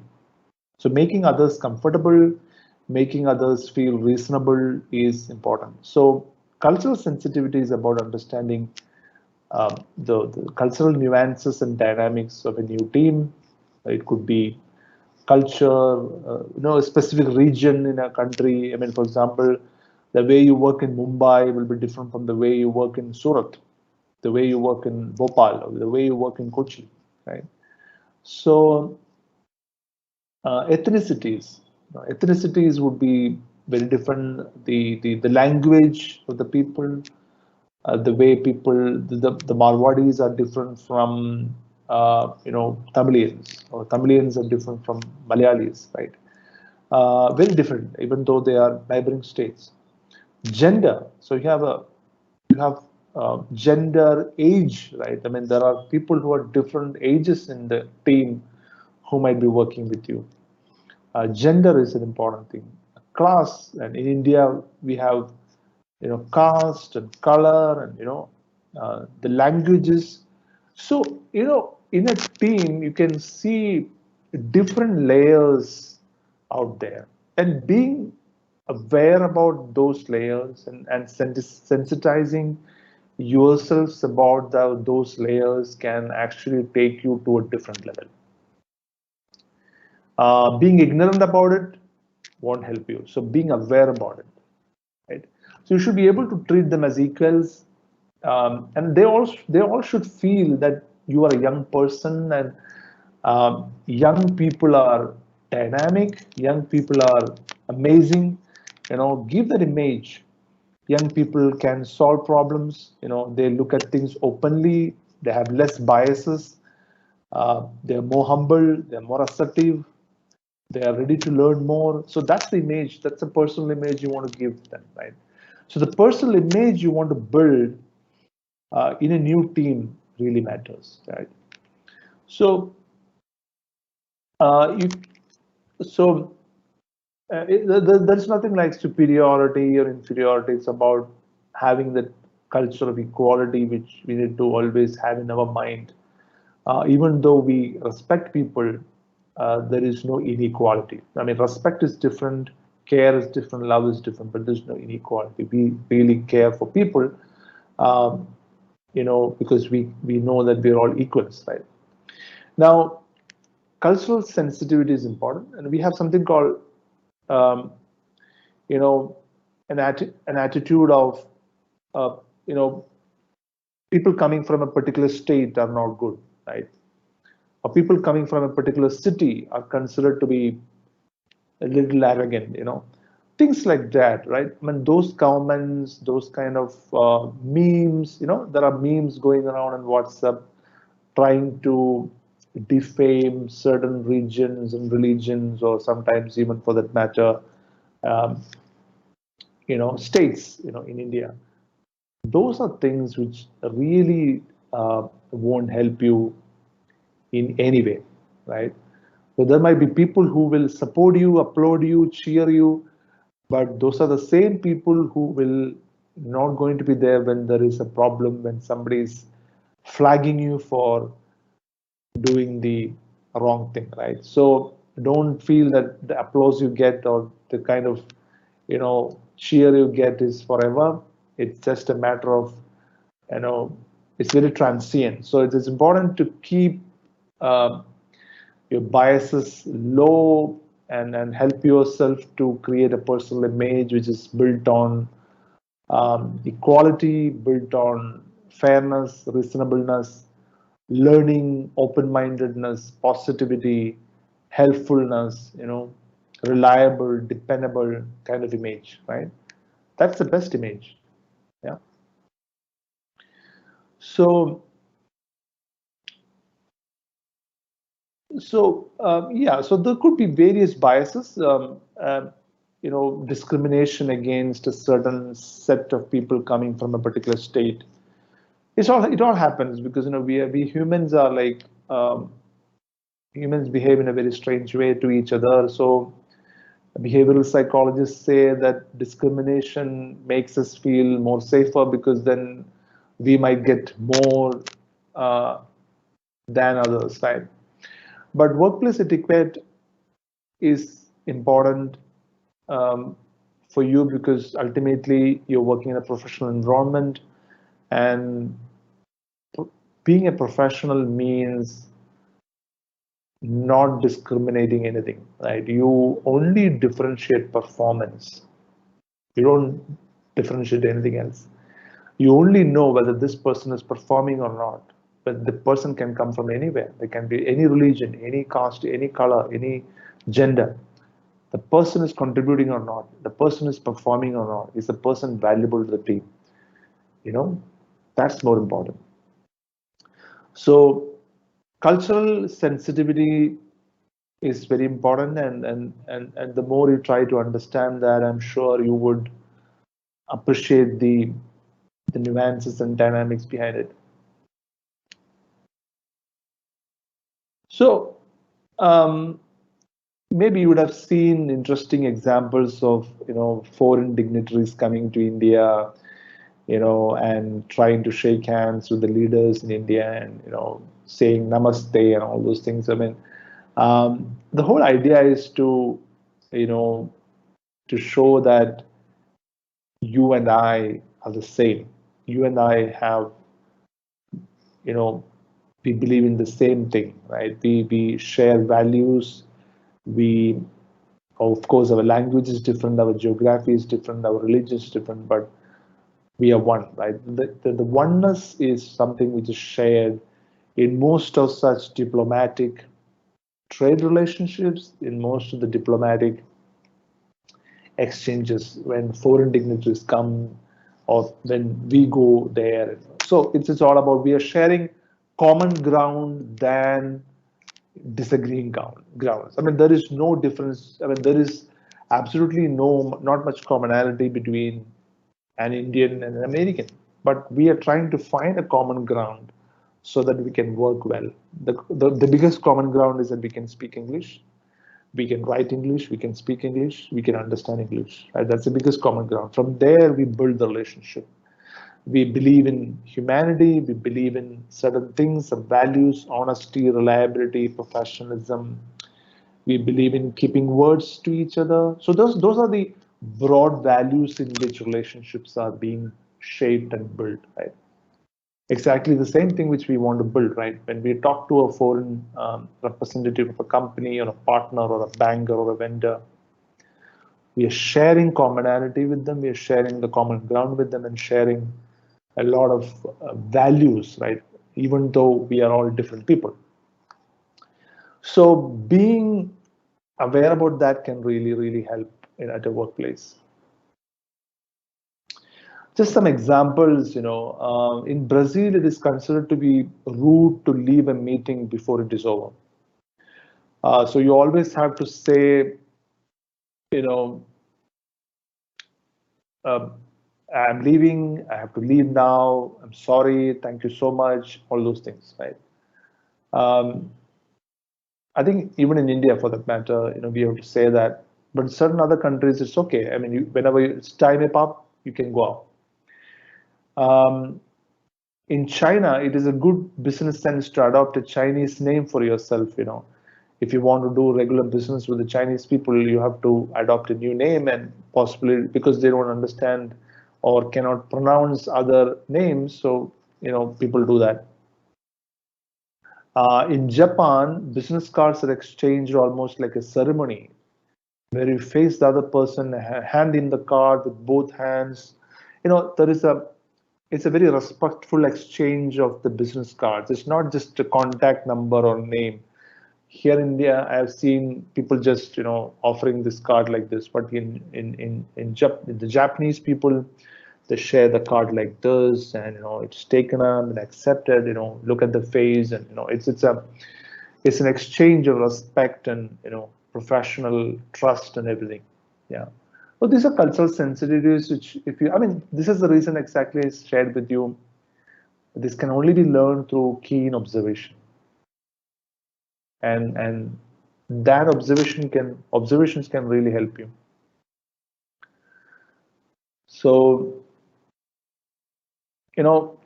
so whenever there is so nowadays there is something called the gender neutral terms being used. There is no chairman, there is only chairperson, which means there is gender neutrality. The moment we use the word chairperson, that it also shows that we consciously are aware about the gender neutrality thing coming up at workplaces, and we accept it. So it shows us that we are aware about it, we respect that, and we are progressive. So instead of salesman, should use salesperson. Instead of man hours, we should be using person hours. So these are some new gender neutral terminologies coming in the workplace which you should be aware about, right? So yeah, so this is gender sensitivity. We discussed cultural sensitivity earlier. Now it is gender sensitivity. So team members, right? Always use team members, and instead of using wives, or always use the word spouse, which is gender neutral again. And always don't expect others to tell you the marital status. So there is, in India, we have a habit of asking marital status to people. I mean, it's considered rude now, as of now. Earlier it used to be like okay, but now I think asking about family or marital status is not appreciated, because we are living in a very dynamic, socially dynamic world, and many people do not want to share that on a professional setup. So understanding that and being aware about that can actually help.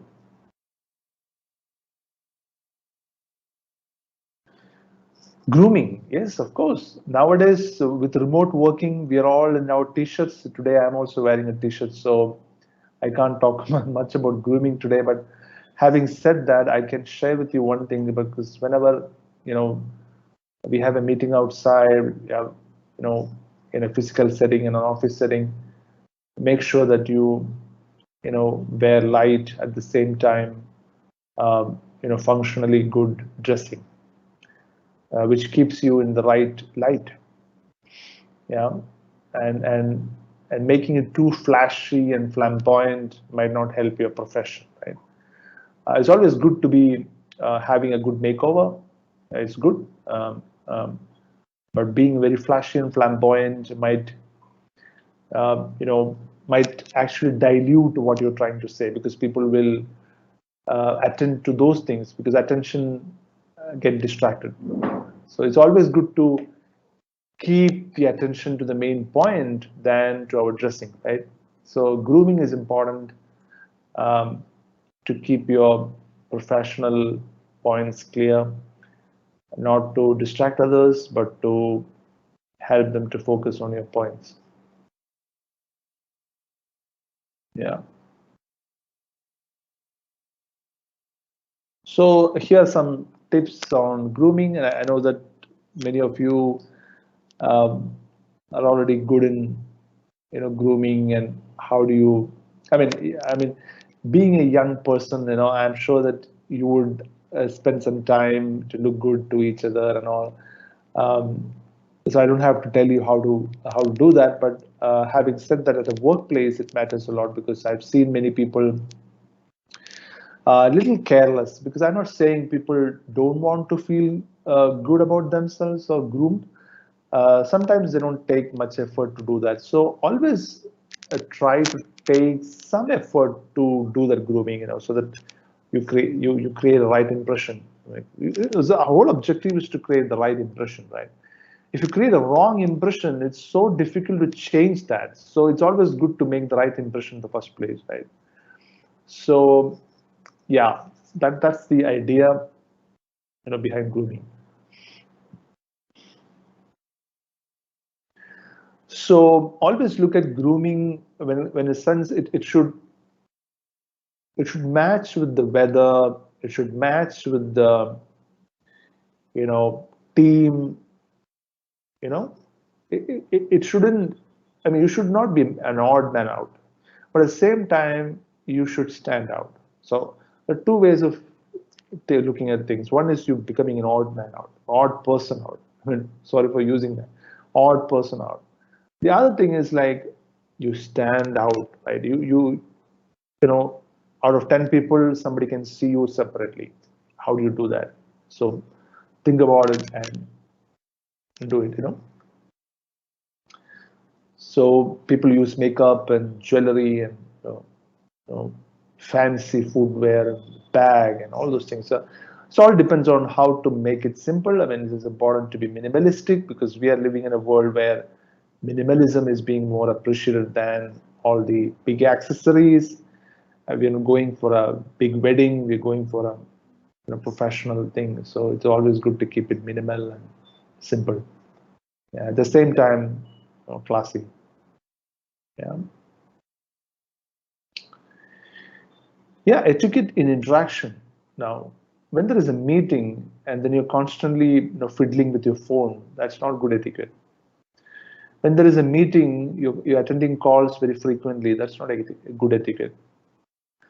And when you're in a meeting, you're always trying to speak something before you are given the chance to do that. And that's not good etiquette, because you're not listening. You're trying to find a space for speaking.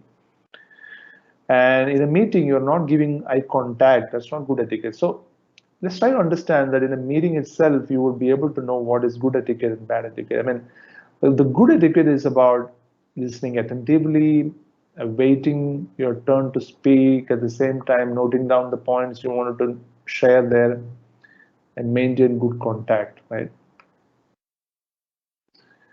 Now,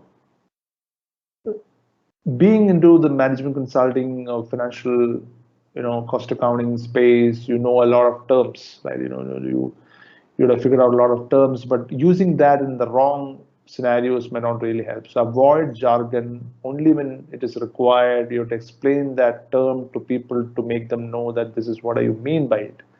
That will be extremely helpful, for the face-to-face and digital interactions. Yeah. So social niceties is very important, business etiquette and everything. Observe others in the workplace. Like I said, Dining with clients is a time where you get exposed. I mean, I've seen many people afraid of going with dining with clients, thinking that their dining etiquette will offend the client, especially when the client's from a sophisticated background and maybe outside India.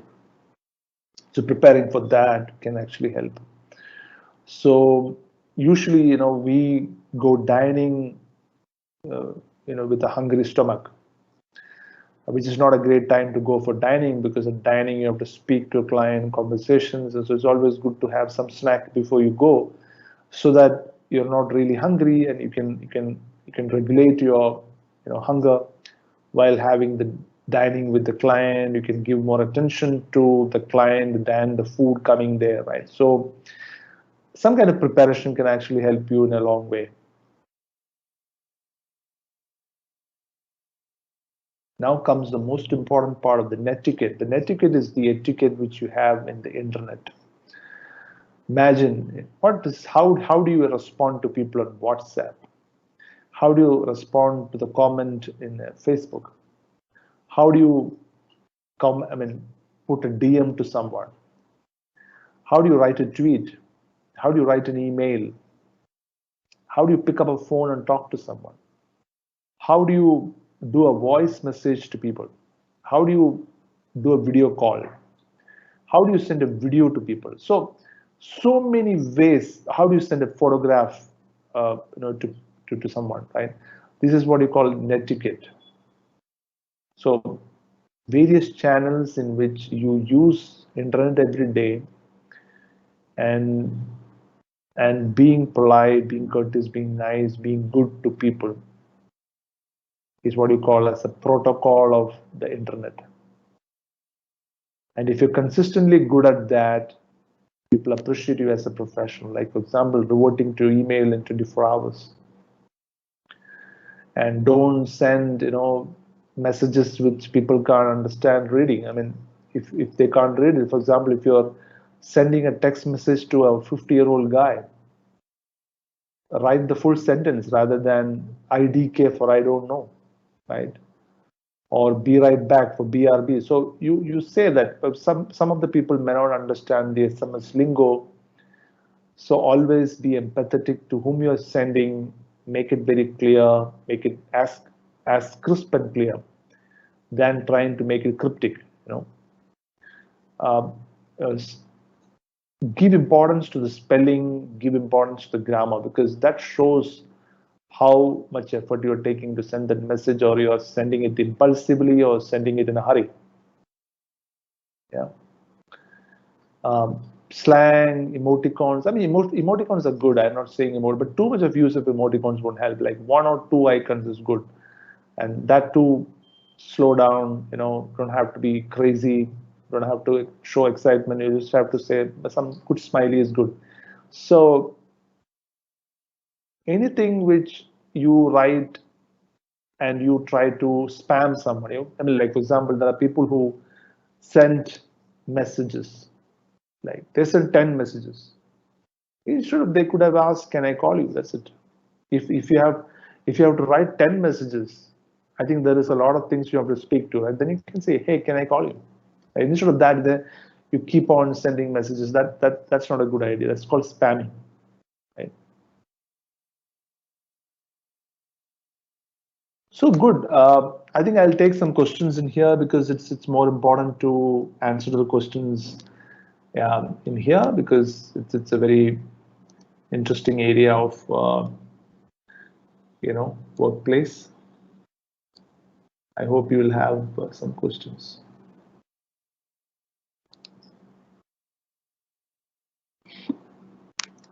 Good, thank you. You can type in the questions like how you did earlier. I'd be happy to answer. Students, please post your questions here regarding this topic.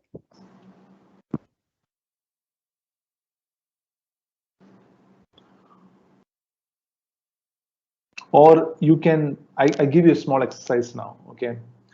So we did two modules today. One is about teamwork, and the second one is about the workplace etiquette. Now what you can do is we have let's say 831 participants here. I want each one of you to take like say a couple of minutes and then type here what was the best learning today, right? You know, what did you learn today in these 2 hours, right? Which is like a reflection of how you spent 2 hours and what have you gathered. Probably some of you might have taken some notes, or sometimes you would be thinking, which could have triggered some thoughts. So what was your best learning? Maybe a couple of learnings which you had today, and you can write it down here.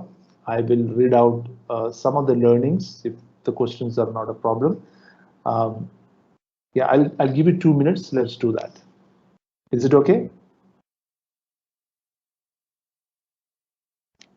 Great.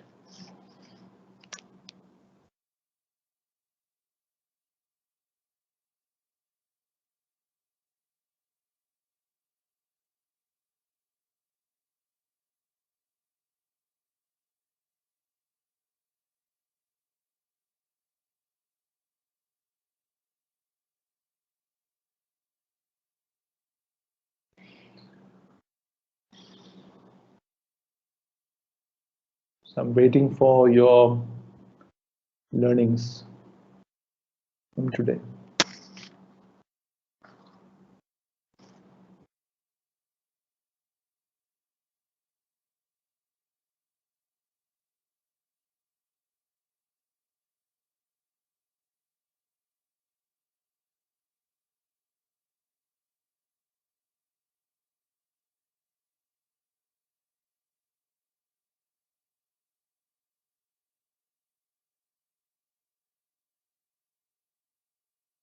Yes, impact is more important than credit. Yeah, that is the best thing. I appreciate that. Yes.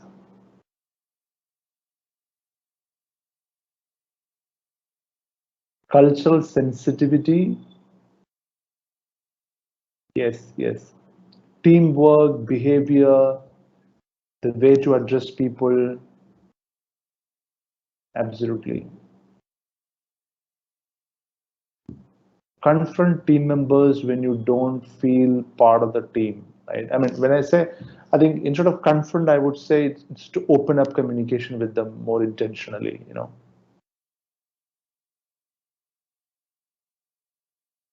Good. Impact is more important than credit. That's what a couple of people have mentioned.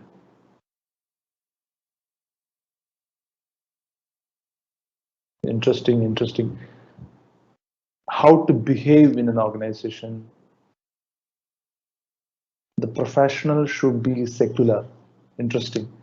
Yeah, the professional uh, should understand the sensitivity.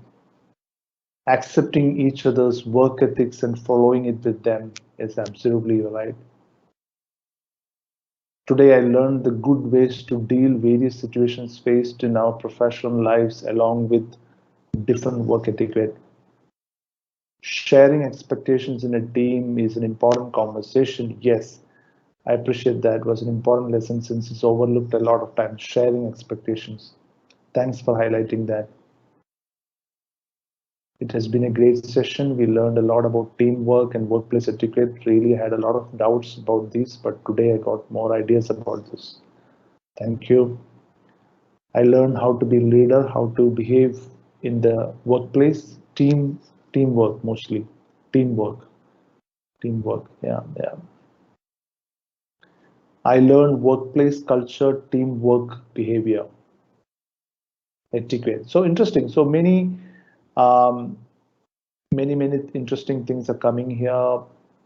Eye contact with people when we talk, business etiquette, teamwork, you know, interesting. About etiquette, yes. Relationship building, peer relationships, motivating, building enthusiasm, team management, fantastic. put yourself first. Impact is more important than credit. It's coming in more than people. Yeah. If the other person is thinking bad about you, is having any problem, don't go with the flow. We should go and ask what problem they have, so that if it's correct, we can rectify the problem and assist. That's the best way to deal with that. Yeah, the most important thing I like to hear is regarding the workplace etiquette. Yeah. Interesting. Thank you so much. And I feel that some of the ideas discussed out here in the last couple of hours have gone, been taken, seriously. And I'm sure that, so this is just a beginning, right? So this is not the end of soft skills or employability for you. This is only a beginning for you. And I'm sure that you will think more about it, try to observe teams better, and see things in a new light, right? So that's the whole objective of these last 2 hours of session. Um, Great questions and great answers from each one of you, and thank you so much for being part of this session. Today we came to know about how to behave properly in the workplace, real life scenarios at the workplace. Yes. Strength of teamwork, accepting people for who they are, very important, which makes them feel more comfortable, confident about themselves, and also accepted. Great. Team management. Fantastic. I can see some questions out there, but it will take some time. But great. Thank you so much, guys. Visualizing corporate life. So someone has mentioned that you are able to visualize corporate life from the examples. It's fantastic, because I always believe that the more you visualize, the more you will be able to position yourself in the workplace, and then try to see yourself in that various scenarios. And that's the best way to learn, right? Fantastic. Thank you. Thank you. Eye contact, team management. Great.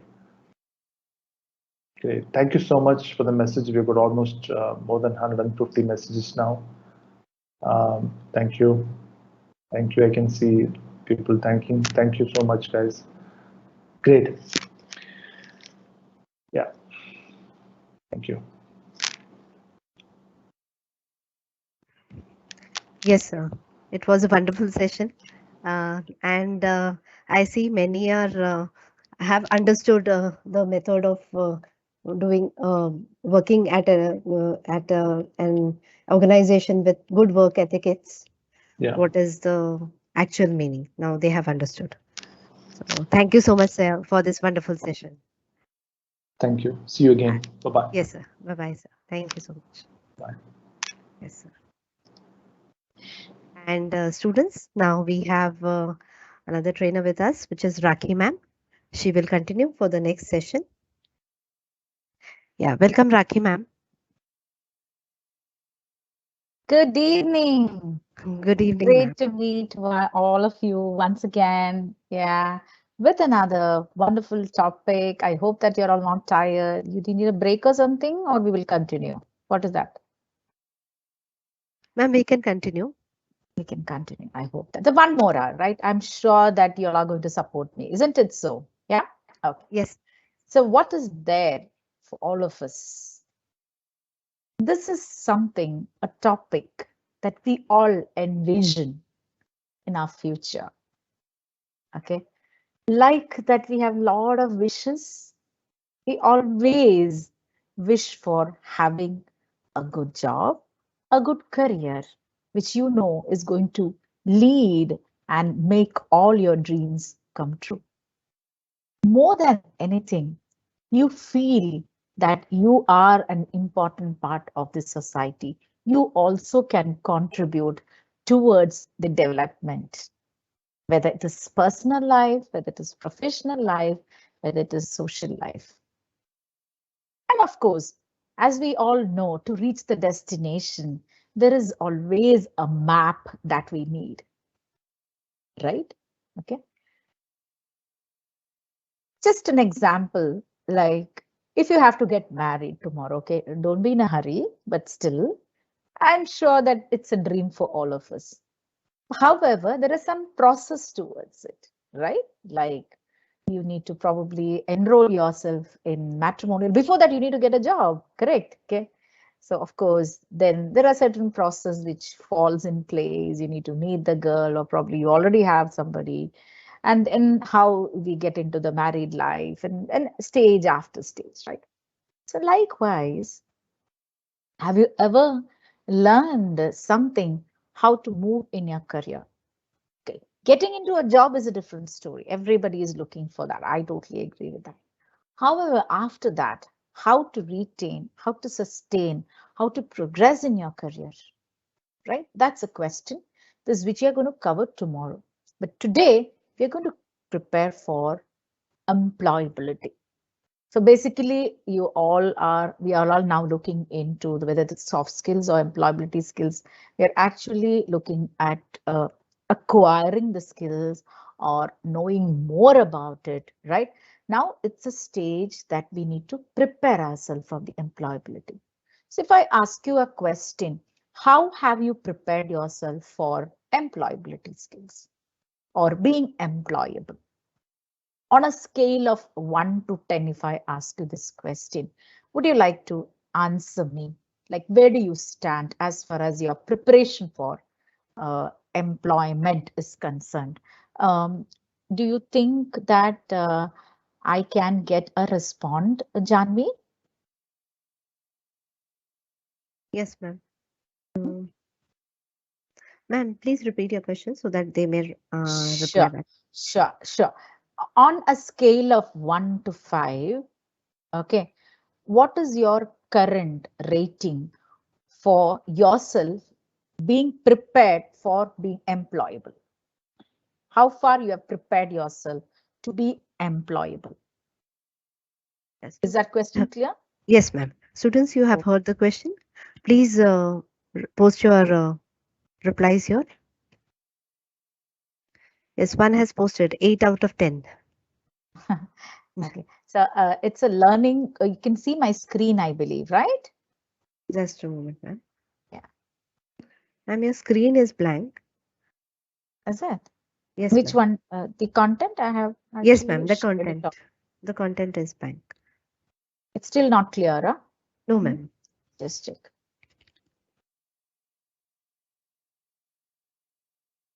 Allow me to share it once again.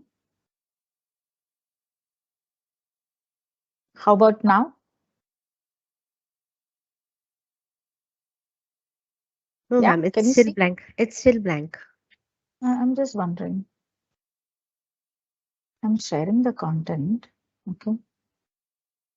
Is it my screen is more this thing? I was just thinking into that. Okay. Let me just check. I'm clicking on the sharing content. Just a minute.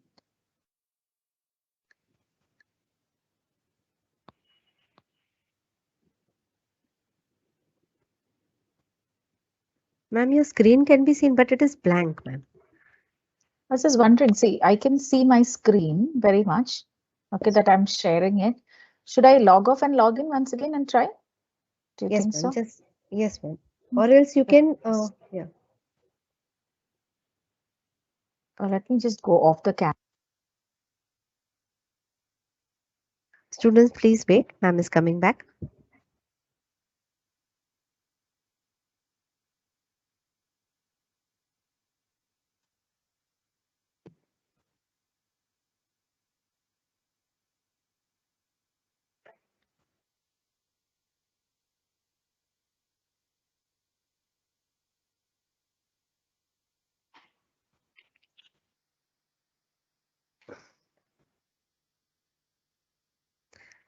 Yes, ma'am. Now visible.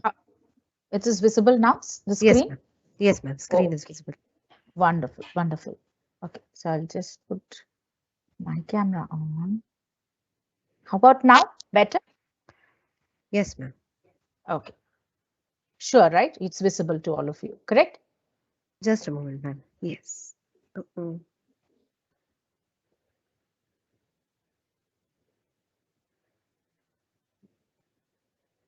It's blank? Yes, ma'am. It's coming blank in the this. I don't know. understand. Just Okay, let me just go off and come back. Okay, I'll just Yes. join again. Yeah. Yes.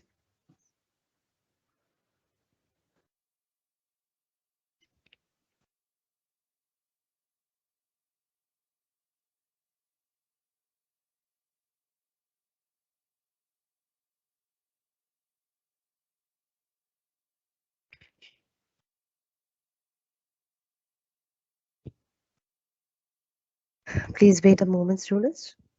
Ma'am will come back.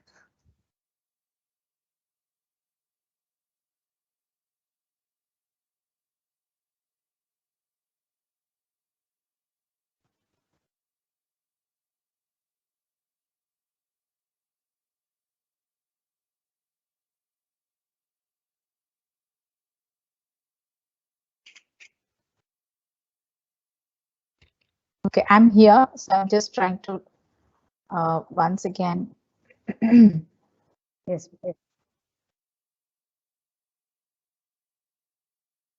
Oh, okay, I think it's fine now, right? Yes, ma'am, it's fine. Your PPT is available, but your camera is not. Yeah, that I will on it, no problem. Perfect. Just a moment, let me check if I can. I think it should be fine now. I can also feel Your it. PPT is available, ma'am, but your video is not available. I'm on already. I'm there down. You can see I'm there. Yeah, I can see here. Just a moment, let me see if I can put you on, because just a moment.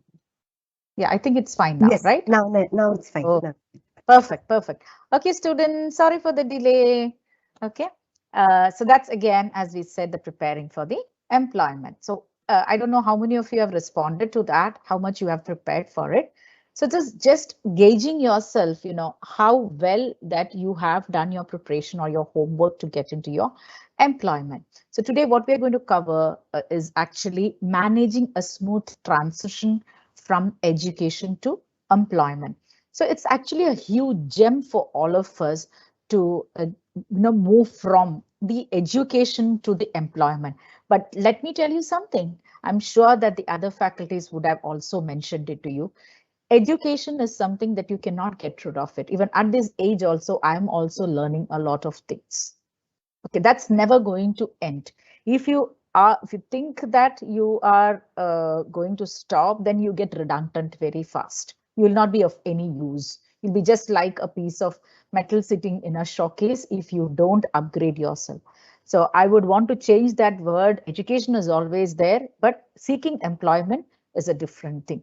But I know that everybody all excited about it, and we are actually focusing on how we can manage that. Okay, so how to focus on developing important skills and competencies for the job market.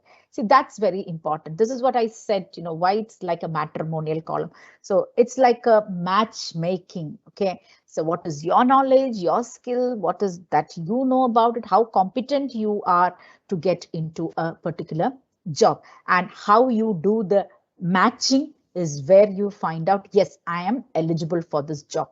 Now, let me just ask you a small question. If I tell you the word skill and I tell you the word competency, can anybody tell me the difference between these two? I will wait. Can anybody put it on the chat, please, if you can? You got my question? What is the difference between, okay, skill and competency? Anyone would like to share it with me? Students, please post your answers here in the Q&A section. If you don't know, I would be happy.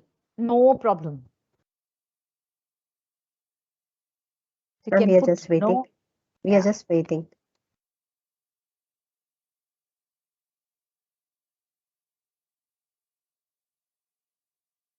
The question is, what is the difference between skill and competency?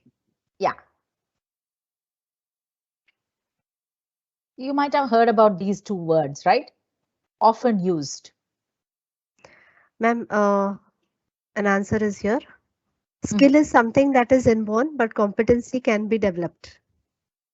Okay, interesting. And yeah, another answer is skills are already acquired, competency, ability to earn the skill.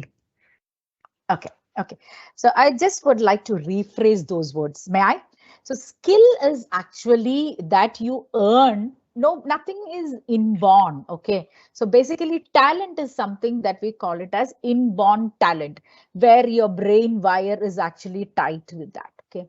However, skills we earn it actually. When you do it again and again, that's something that we learn or earn in our life. Okay. Now, competency is something that you are the best in that. You are the most competent person in that.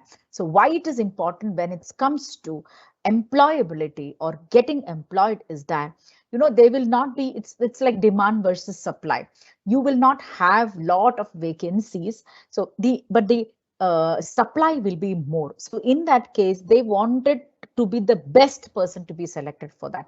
So that's what I'm trying to reiterate, that competency is actually if you are the best, like communication skills. So when it comes to communication, why you have to be chosen above other people? So if you can say something, few things, then exactly you are competent compared to other people. I hope it's clear to all of you, and how to plan and apply for your employment. Okay, so that's also a roadmap. I hope it's clear, Janvi, to all of us. Yes, Yeah, ma'am. thank you for those answers. One answer I got. I think so. It's correct. It's skill is what we are learning, and competency is how we are exhibiting the skill.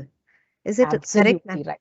Yes. Yeah, could Rubini be at has. one stage. Yeah, Yes. excellent. Thank you so much. That was so Yeah. wonderful, Rubini. Yeah, of course. But competency, yeah, you always keep on upskilling yourself in that particular domain, kind of thing. You know, you become the best, like Sachin Tendulkar or you know the Federer or whoever it is. Okay, fine. Now, next is the transition from education to employment. Guys, I don't want to get deep into this lecture mode. I wanted to tell you a few stories about it, okay? How to transit, especially at this point of it, because this is a topic very close to my heart. So definitely, you know, you are actually moving from a stage where you have a lot of people who can mentor you, who actually gauge you, help you to perform very well. You know, like subjects, there are so many teachers actually who help you, right? Even your parents, everybody will be there around you. But now, getting in employed is where you feel alone. Okay, you will not have a kind of a examination that they review. Yes, of course, yearly the performance review will come in the form of a lot of questions. However, it is totally different from the school life or the college life that we lead with. So when it comes to employment, that is one transition that you will feel that you need to take decisions by yourself. All right, where you feel that you are not getting the feedback at the right time, you're missing your mentors.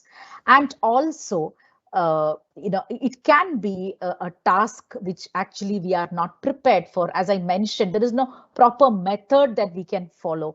We only hear from other people or you follow what others tells you. So probably you might fall in the wrong career, or probably you, if you think that you have taken the right career, don't have to worry about it. Okay, there is always a way of actually looking into your career in a different way. So if you ask me personally, I would always say that one career, choose it to make you happy, that is economically independent, and another career which makes you happy. And not only that, okay, one is successful, the other one is happy. So for example, if I am a dancer, I have my training, but for me, training is also my passion. Okay.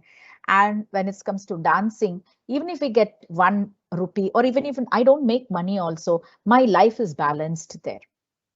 Okay. So it's good to have two careers, especially at this point of time. I would always recommend the students to have two careers. I mean, right now you concentrate on your domain, but at a later point of time, what I'm trying to tell you. Now, so certainly, you know, building meaningful links between your education and the work you plan to choose. This means you choose your field of study carefully. Now, here, I want to give you a small example, my dear friends. Okay, I would like to show you, present you a particular website. Okay, I mean, of course, you probably have taken this career line as cost accountancy. However, do you know how you can enhance yourself in this particular industry or the career that you can? So maybe your answer is not exactly. So would you like to know more about it? May I show you? a beautiful website. Okay, it's called ONET. It's Occupational Handbook, which has been published by the US labor, okay, labor law, where let me just show you. May I? Yeah, I'll just show all of you what is it all about, so you get a better perspective about it. And I'm sure that you will definitely love this. Okay, just a moment.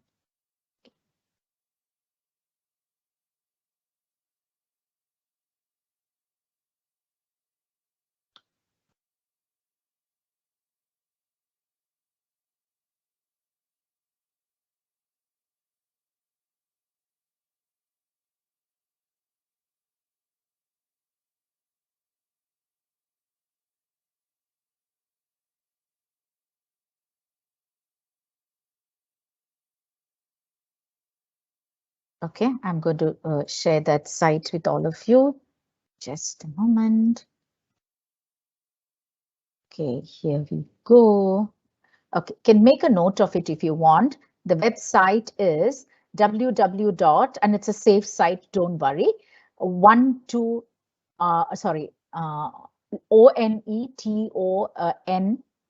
line.org. It's actually called the ONET online. Okay, ONET online. That's what it is called. If you want, you can make a note of that. Can you see my screen, by the way? Yeah. Yes, ma'am. Yes, ma'am. Okay. So this site, it gives you a broader perspective about what career that you wanted to take over, and everything about, let's just take a quick example for you to get a better perspective.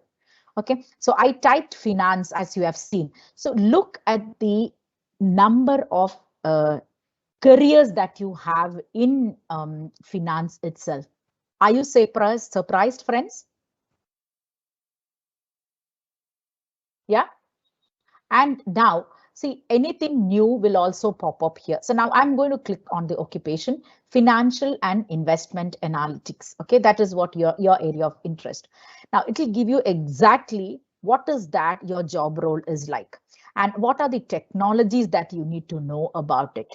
Okay, it's the detailed work activities includes. It tells you exactly the credentials, okay, the wages and the employment trends that they have, and the job openings on the website, sources of additional information, anything about this particular career, everything is actually mentioned in this. Isn't it interesting, friends? Yeah. Yes, ma'am. Very much interesting. Yeah. Yes, Okay, so what I want you to do, rather than going around, a lot of places, get into this particular site and do kind of explore what you want to do, because that's the best way of getting a match to what you want to do, isn't it so? Because nobody in this world can convince you what you are good at. Only you know about it. What is your interest? Correct? So if you can able to relate it to it, I would strongly recommend you to go into it and have a look at it, friends. Okay. Now, let me just post my PPT again. So,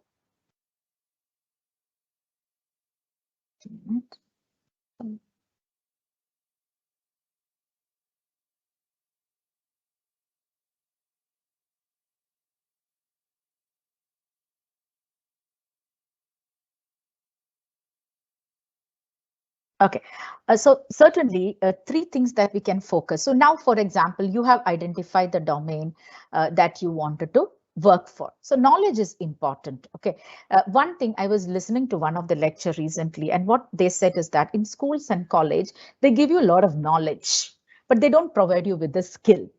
Okay, and this knowledge and skill is provided with vocational trainings, or any additional courses that you do will give you with the skill. So when you really get into the job, what happens? There is a big gap between the knowledge and the skill. So that is what exactly happens. Now, let me give you a small example there. What I mean to say is that, if you ask an IIT person to tell you exactly what are the process of changing a tire in a car, he will write the whole thing step by step without missing on one and get 50 out of 50. But if you ask him to change the tire manually, he probably will say, call another mechanic. What do you say, Janvi, about it? Yes, ma'am. Correct.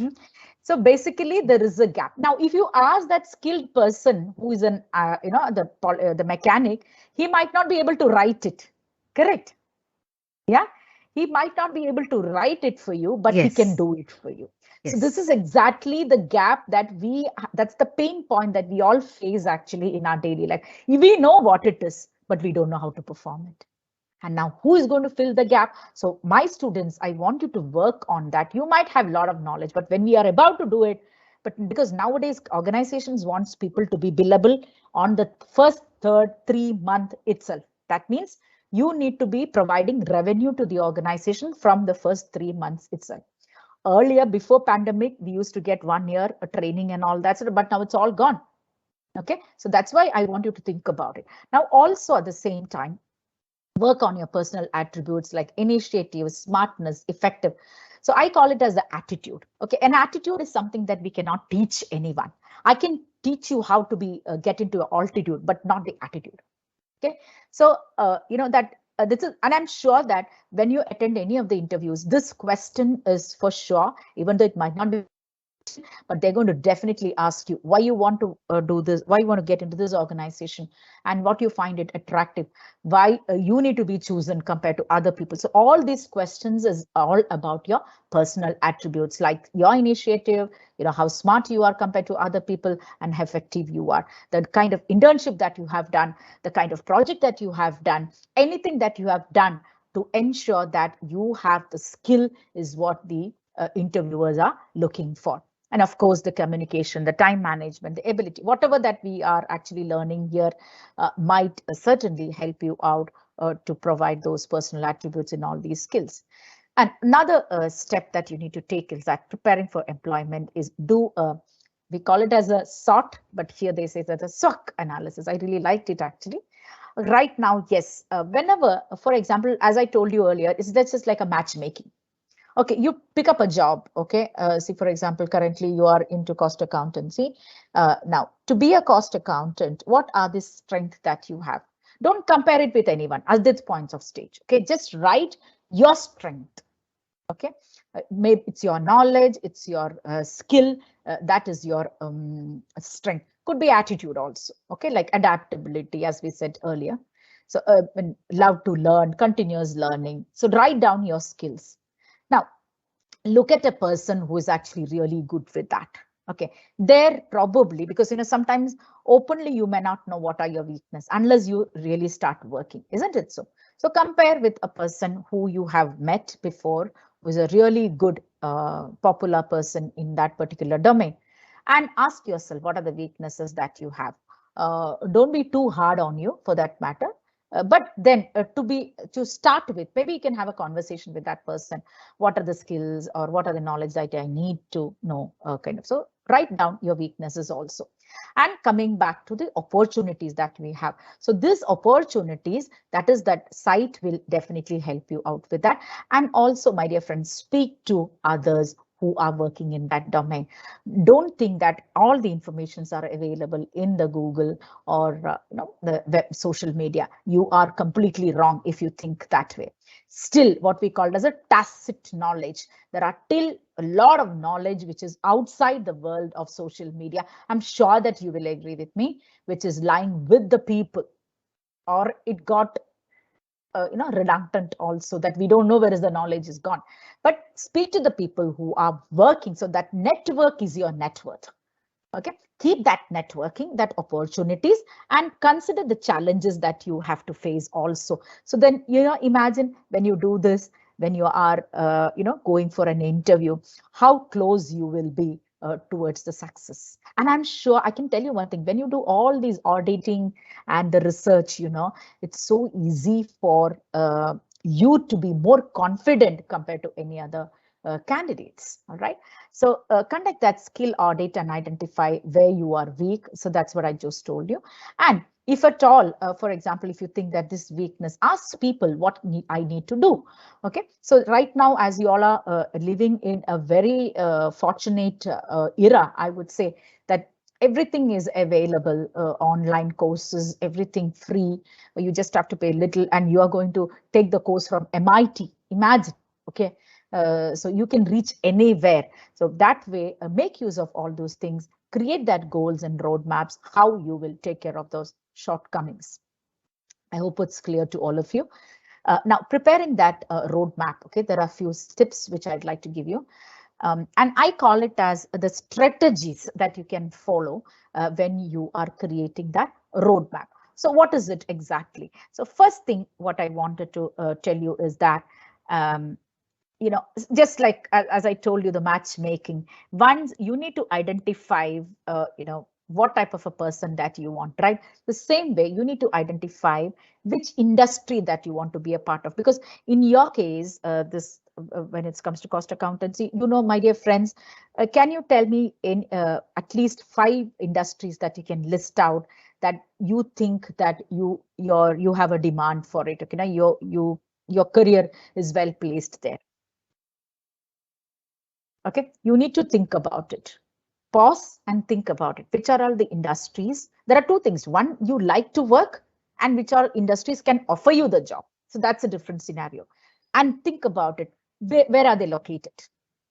Okay, so you want to be a part of a global company, you want to be a part of a local company or a local company, you need to look into that. Okay, so likewise, you need to start preparing yourself for that, whichever industry that you wanted to work. So you need to think about it. That's first step. All right. Now, if you ask me personally, I will also look into one thing is, okay, is it a great place to work? Okay, so you know there are a lot of companies which comes under that great place to work, Fortune 500 companies. You might have heard about all these things. Okay, so it's up to you. I leave it up to you which company that you want to work for. All right. Now, check whether you have the minimum qualifications now, since I've given you that site, I'm sure that you can go and check on that. What is the minimum qualification, and explore the many avenues within that industry, you know, by reading up journals, you know, meeting. That's what I said, networking. I already mentioned it to you, and research on the internet and interacting with the teachers and the peers also. So just seek help, or wherever you go, you know, you can check with certain HR companies, and you can enroll for certain, you know, follow certain LinkedIn websites and Facebook pages also, you know, who gives you the regular updates. Guys, I'm telling you, truly, you're all blessed that way. You know, right now everything is available in our fingertip, right?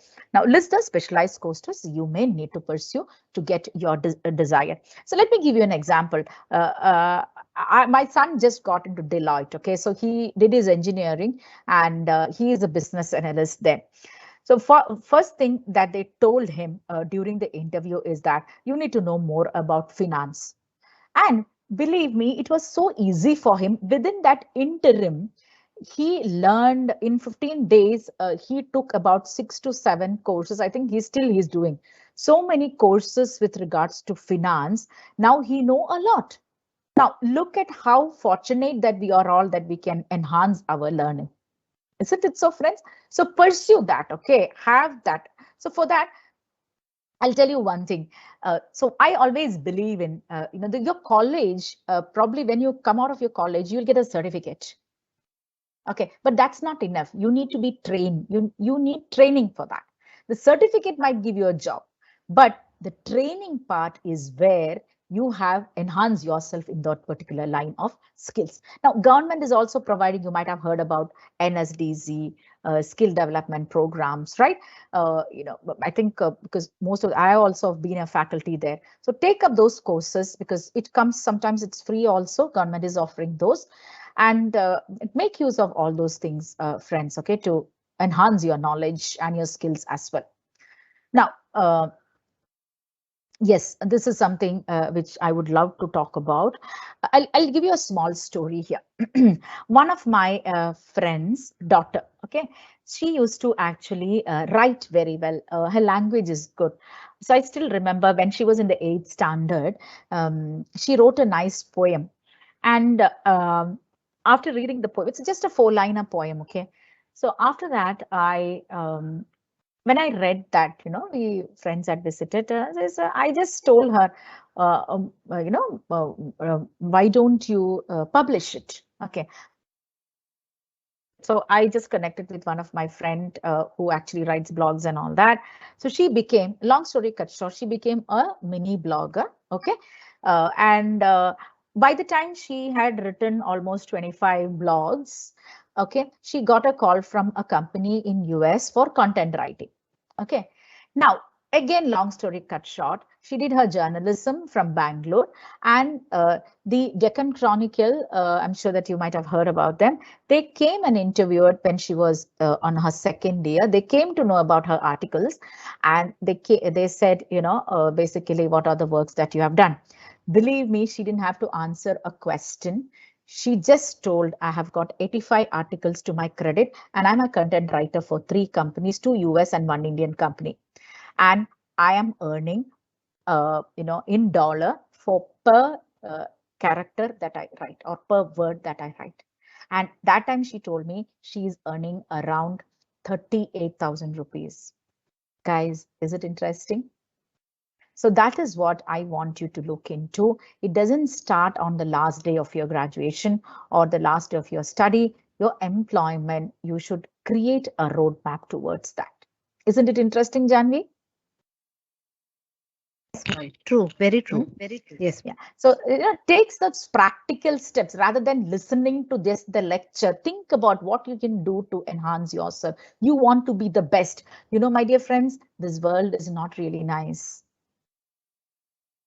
Okay, so taking up suitable internship, summer camp, and I would recommend all of you, even you are 14 years, take up interns. What is the big deal? You're learning something, right? You're not losing anything.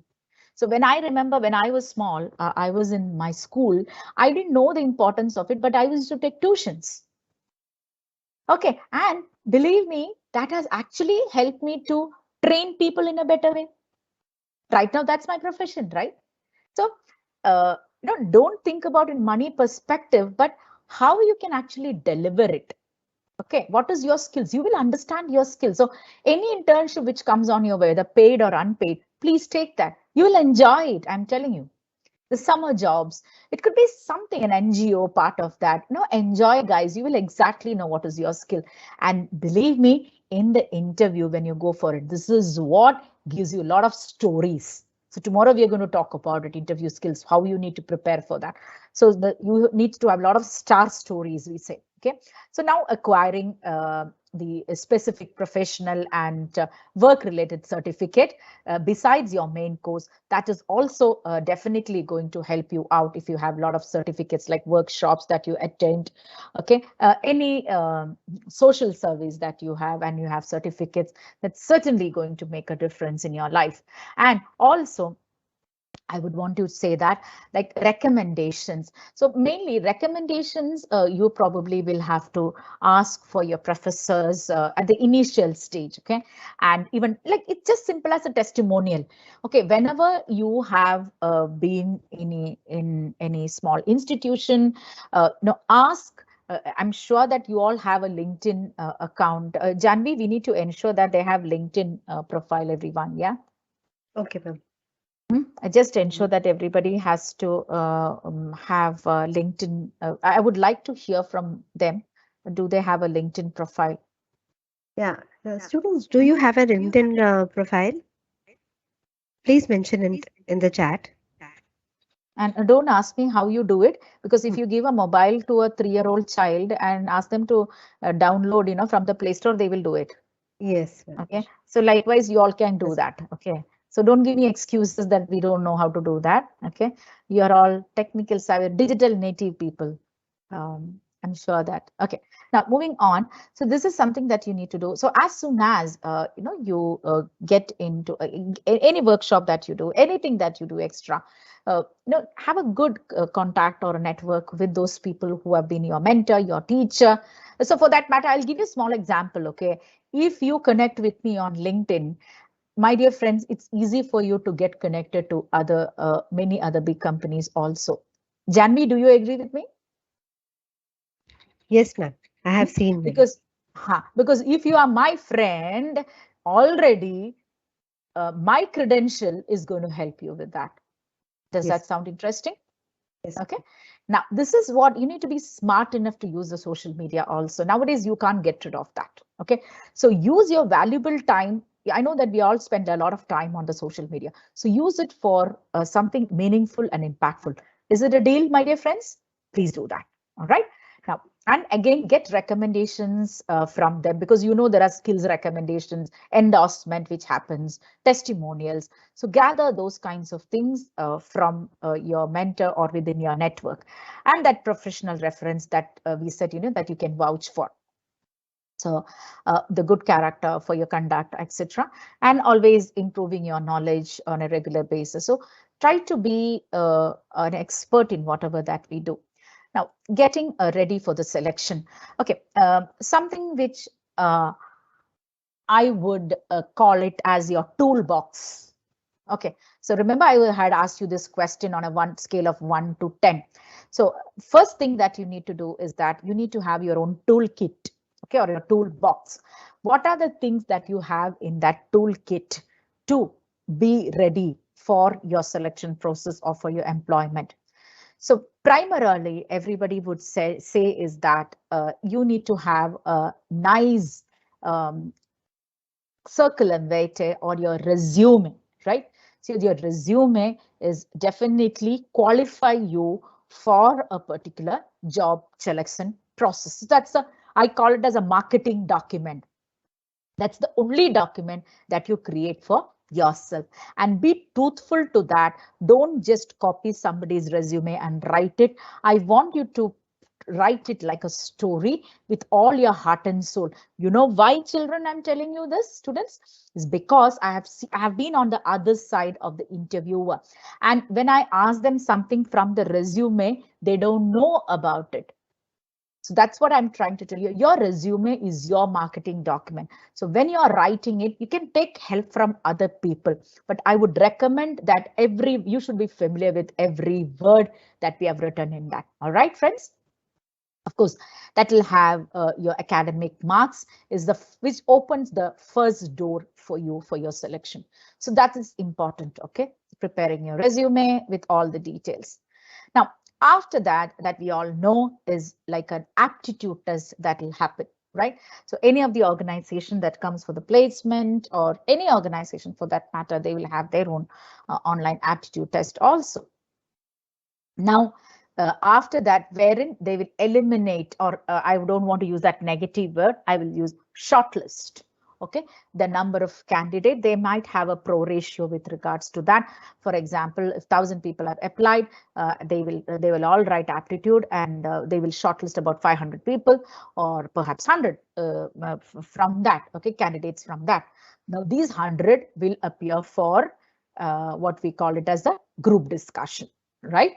So again, in the group discussion, what they do, they shortlist the best 10 or the best 20, and then the interview happens. I'm sure that we all know about it. So this is how it normally happens. Okay. So the domain knowledge you need to acquire. But of course, group discussions is all about your personality, and interview round is something. And I would say that this is again a message for all of you. If you think that you have been in the interview round, that means you are eligible. So anything that has gone not up to the mark is because you have the skills, but you're not competent, because some other candidate is better than you. Okay, so just don't leave the interview this thing that venue that way. Understand about what exactly for, and if at all they, for whatever reasons, they reject you, you can always ask them, what else I need to do to get me to the right place. There is no harm in doing that, my dear friends. All right, so I hope that you all will do that. Now, preparing a resume, so a resume or a CV, what we call it as. So there is a difference between CV and a resume. I normally call it as resume because we being getting into the career normally write a functional resume. Okay, that means everything is new for us. So what does it include is that I just wanted to know how many of you have a resume, by the way, or a CV or a resume. So Janvi, you can pose this question also, whether how many of you all they've prepared the CV and the resume. Okay? Yes. Yeah. Students, how many And do you have resume that you have prepared? Just post your answers. okay. Now, with a resume, the first thing I would say is your personal details. That means your name, okay, your email ID, your address if possible, your telephone number. So that's your personal details that we include in that. Okay, I hope that you all can follow me. Now, the educational and the professional qualifications that you have. So when you're writing that, put it in the reverse chronological order. That means currently what you're doing, followed by what you just did before that. And if it is like, you have not completed your undergraduation, so, or if you're completed, then undergraduation, you can even talk about the +2 also. But if you have not finished the undergraduation, then perhaps if you're applying for it, you can even put the 10th standard as well. And it's like, you need to diligently think about it. If you have got good marks in 10th standard, then definitely I think you should put it there. Okay. And the syllabus that you have, or one more point, brownie points that you will get if you have studied in a different state. You know why? Because you seems to be like an adaptable person, knowing different cultures. That is the reason I reiterated that point. Okay, so if you are from a different board or from a different state, who's coming to migrated to another state and learning, so it's always a benefit for you. You get more brownie points there. Now, the work experience, yes, of course, whether it is interns or you have volunteered some work, all these can be written as well. However, don't go into detail. One line is more than enough, because a CV should not be more than 1.5 page, I would say, especially in your case. And of course, the references from the teachers. Okay. However, when you're giving references, always inform the person that you have given references in your resume. Okay, so that they know that you have given references to that. And it's always good. I forgot to tell you, when you're giving your personal details, always give an alternative number, because in case you're not available on that, you can always be reachable in the other one. Okay, so I hope it's a deal. And the personal statement, okay, about you.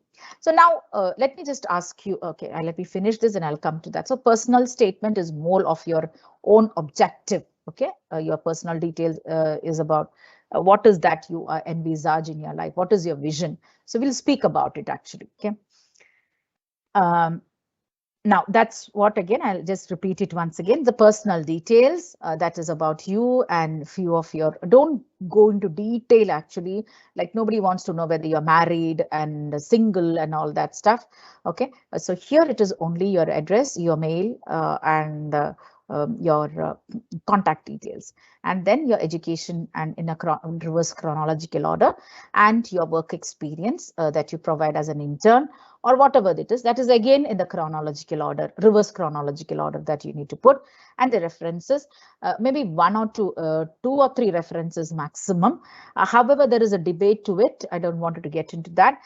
Not necessarily you have to give the reference unless they asked for. But what I've seen is that in placement in the colleges, they do ask for references. Okay. So give the name of the person, the designation, the email ID, and probably the contact number also, but update them also with regards to that. Now, some of the checklist that you need to look into when you're drafting a CV. Okay. So yes, of course, you need to leave a lot of space, or like a margin. It needs to be neat, and don't go for 3-4 colors and fonts and all that stuff. You can have the same font, but size can be different. Okay, so be neat and systematic. Use the business font. So if you ask me what are the business font, it is mainly like Verdana, then not Tahoma, Times, this thing, Arial, okay, Calibre. So these are the things that you can use actually as a business font, but don't use too many things which will distract the other people. Okay. And mention educational and professional details. Yeah, with this, I think I told you already about the reverse order. And yeah, this is something Very important, my dear friends. Maybe I can talk about it in detail tomorrow. Begin sentence with the action words. So let me just give you a small example. I'm going to pause here and I'm going to show you something like the action words that you need to use when you're writing your resume. Okay, so let me just show you that.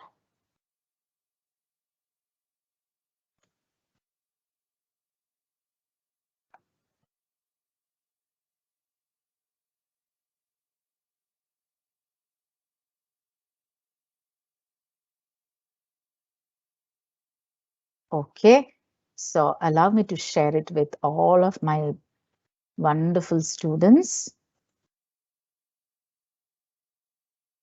Okay. Where is it?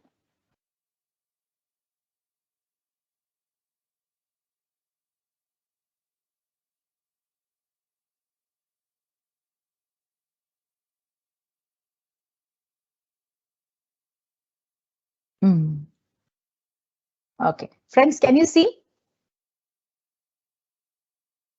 Can you confirm, Janvi? Can you see? Yes, ma'am. Yes, ma'am. Okay, Visible. so I would want you to just type list of action words for resume. Okay, professional profile. It will give you a list of things, and whichever you think that resonates with you, rather than saying that I am, that way, or I am good at or something. So you can start with one of these. Okay, administered the organizations, blah blah blah. Okay, so you handled. Probably you can just select few of the words that is actually resonating with your skills and your experience. Okay, so are you getting it, friends? Even technical also, there are so many things, set the goals. So this will help you out to make your resume with the action words. So I hope it's clear to all of you, and I hope that you will do that as well. Yeah. Okay. Fine. Going back. Okay. So again, begin the sentence with the action words. That's what it is. And use business-like language. Like when I say that, it needs to be more professional words that we'll be using. And do not overstate your achievement. Yeah, it's a fine line about when you're talking about yourself. There are chances that you might boast about you. Okay, so in that case, be very precise about it. So for example, if you say that, okay, I scored so many marks and I stood first in, rather than just going long with the question, you can just say that,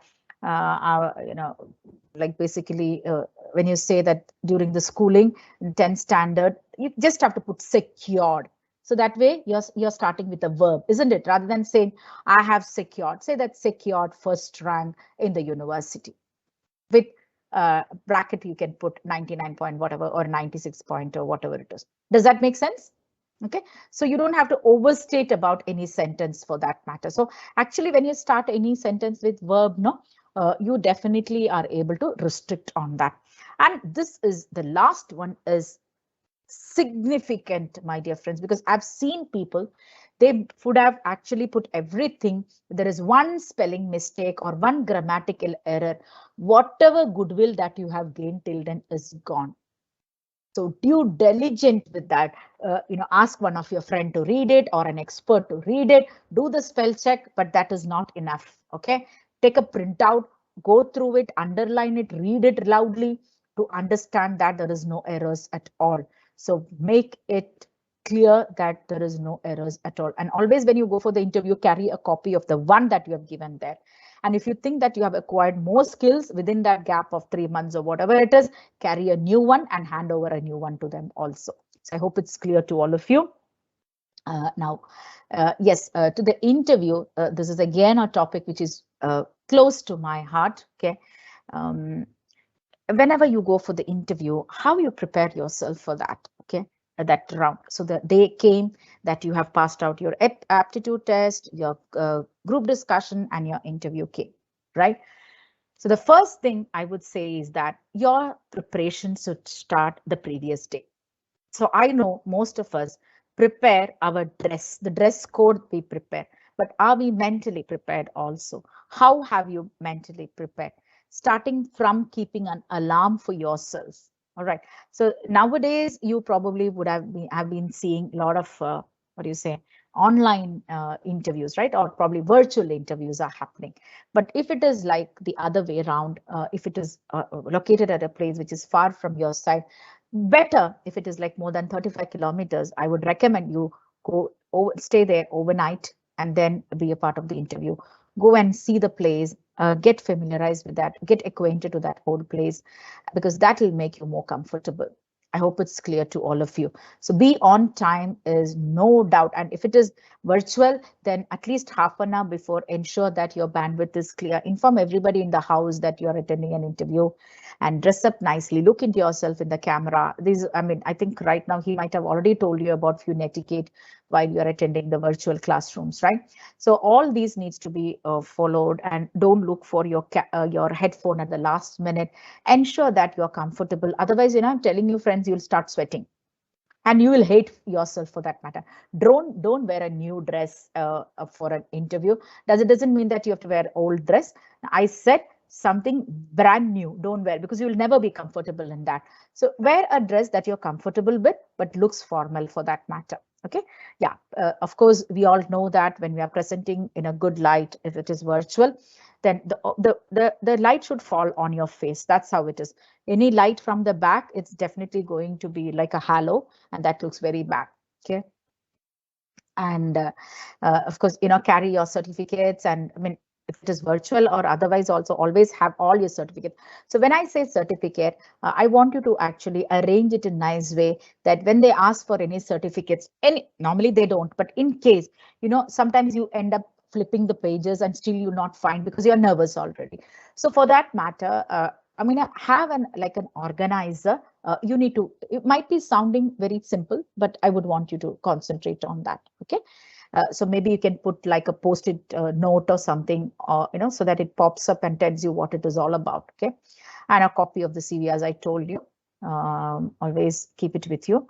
This is important. In fact, I forgot to tell you, we spoke about the industry, right? Searching about the industry.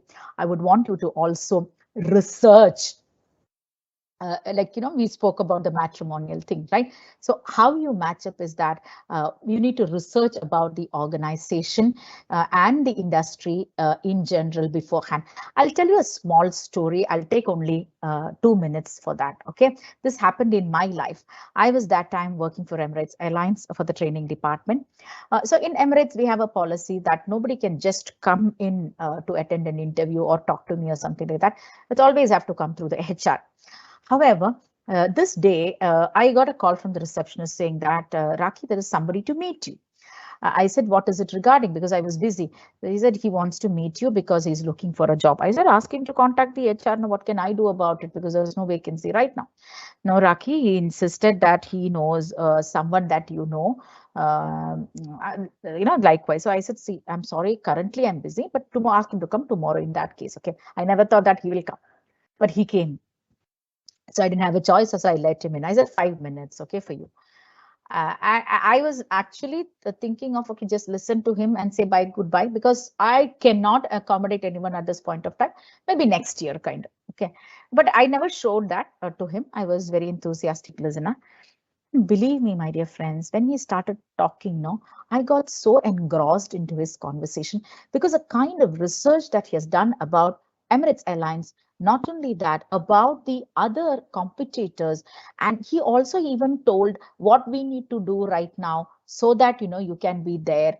Everything he knows about it, and I was totally surprised. And you know what happened? As soon as he left, the next call went to HR, and I said, I want this person on board at any cost. So they said, are you joking? I said, no. If he leaves and he joins the competitor, it's a big loss for us. Anyway, long story cut short, within 3 months, I had him on board. So that is the benefit of when you do proper research and you know the industry very well. Doesn't that sounding good, friends? Okay.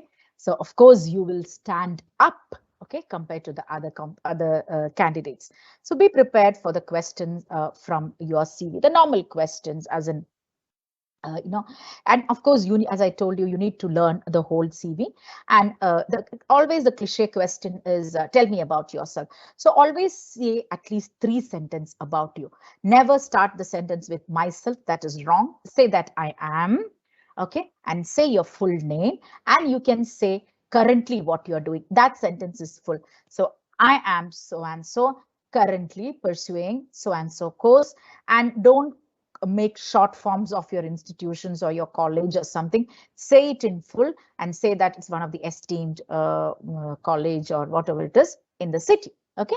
And now next you can say I'm a native of so and so place and my family has so and so people.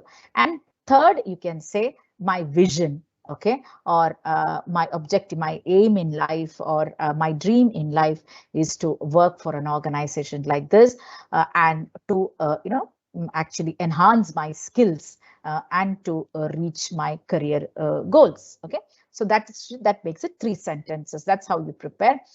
And one more thing, or maybe I can take it up tomorrow also.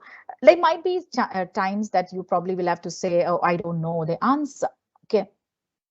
However, if you ask me, don't say I don't know. Okay, you can always say that, sir, that is an interesting question. I have not come across that particular subject, but if the job demands, I would love to learn more about that. Is that interesting? Okay, don't say I don't know. Oh no, that's one fear that we all have. Definitely, nobody is expecting you to know everything, but the kind of interest that you have is what actually inspires them.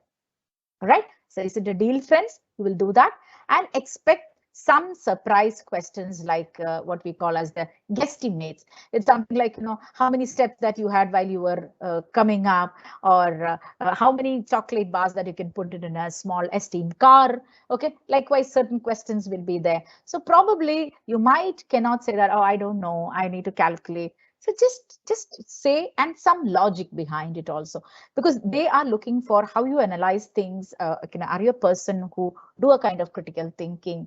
All right. So likewise, you need to consider those, and of course, maintain that eye contact with the interviewer.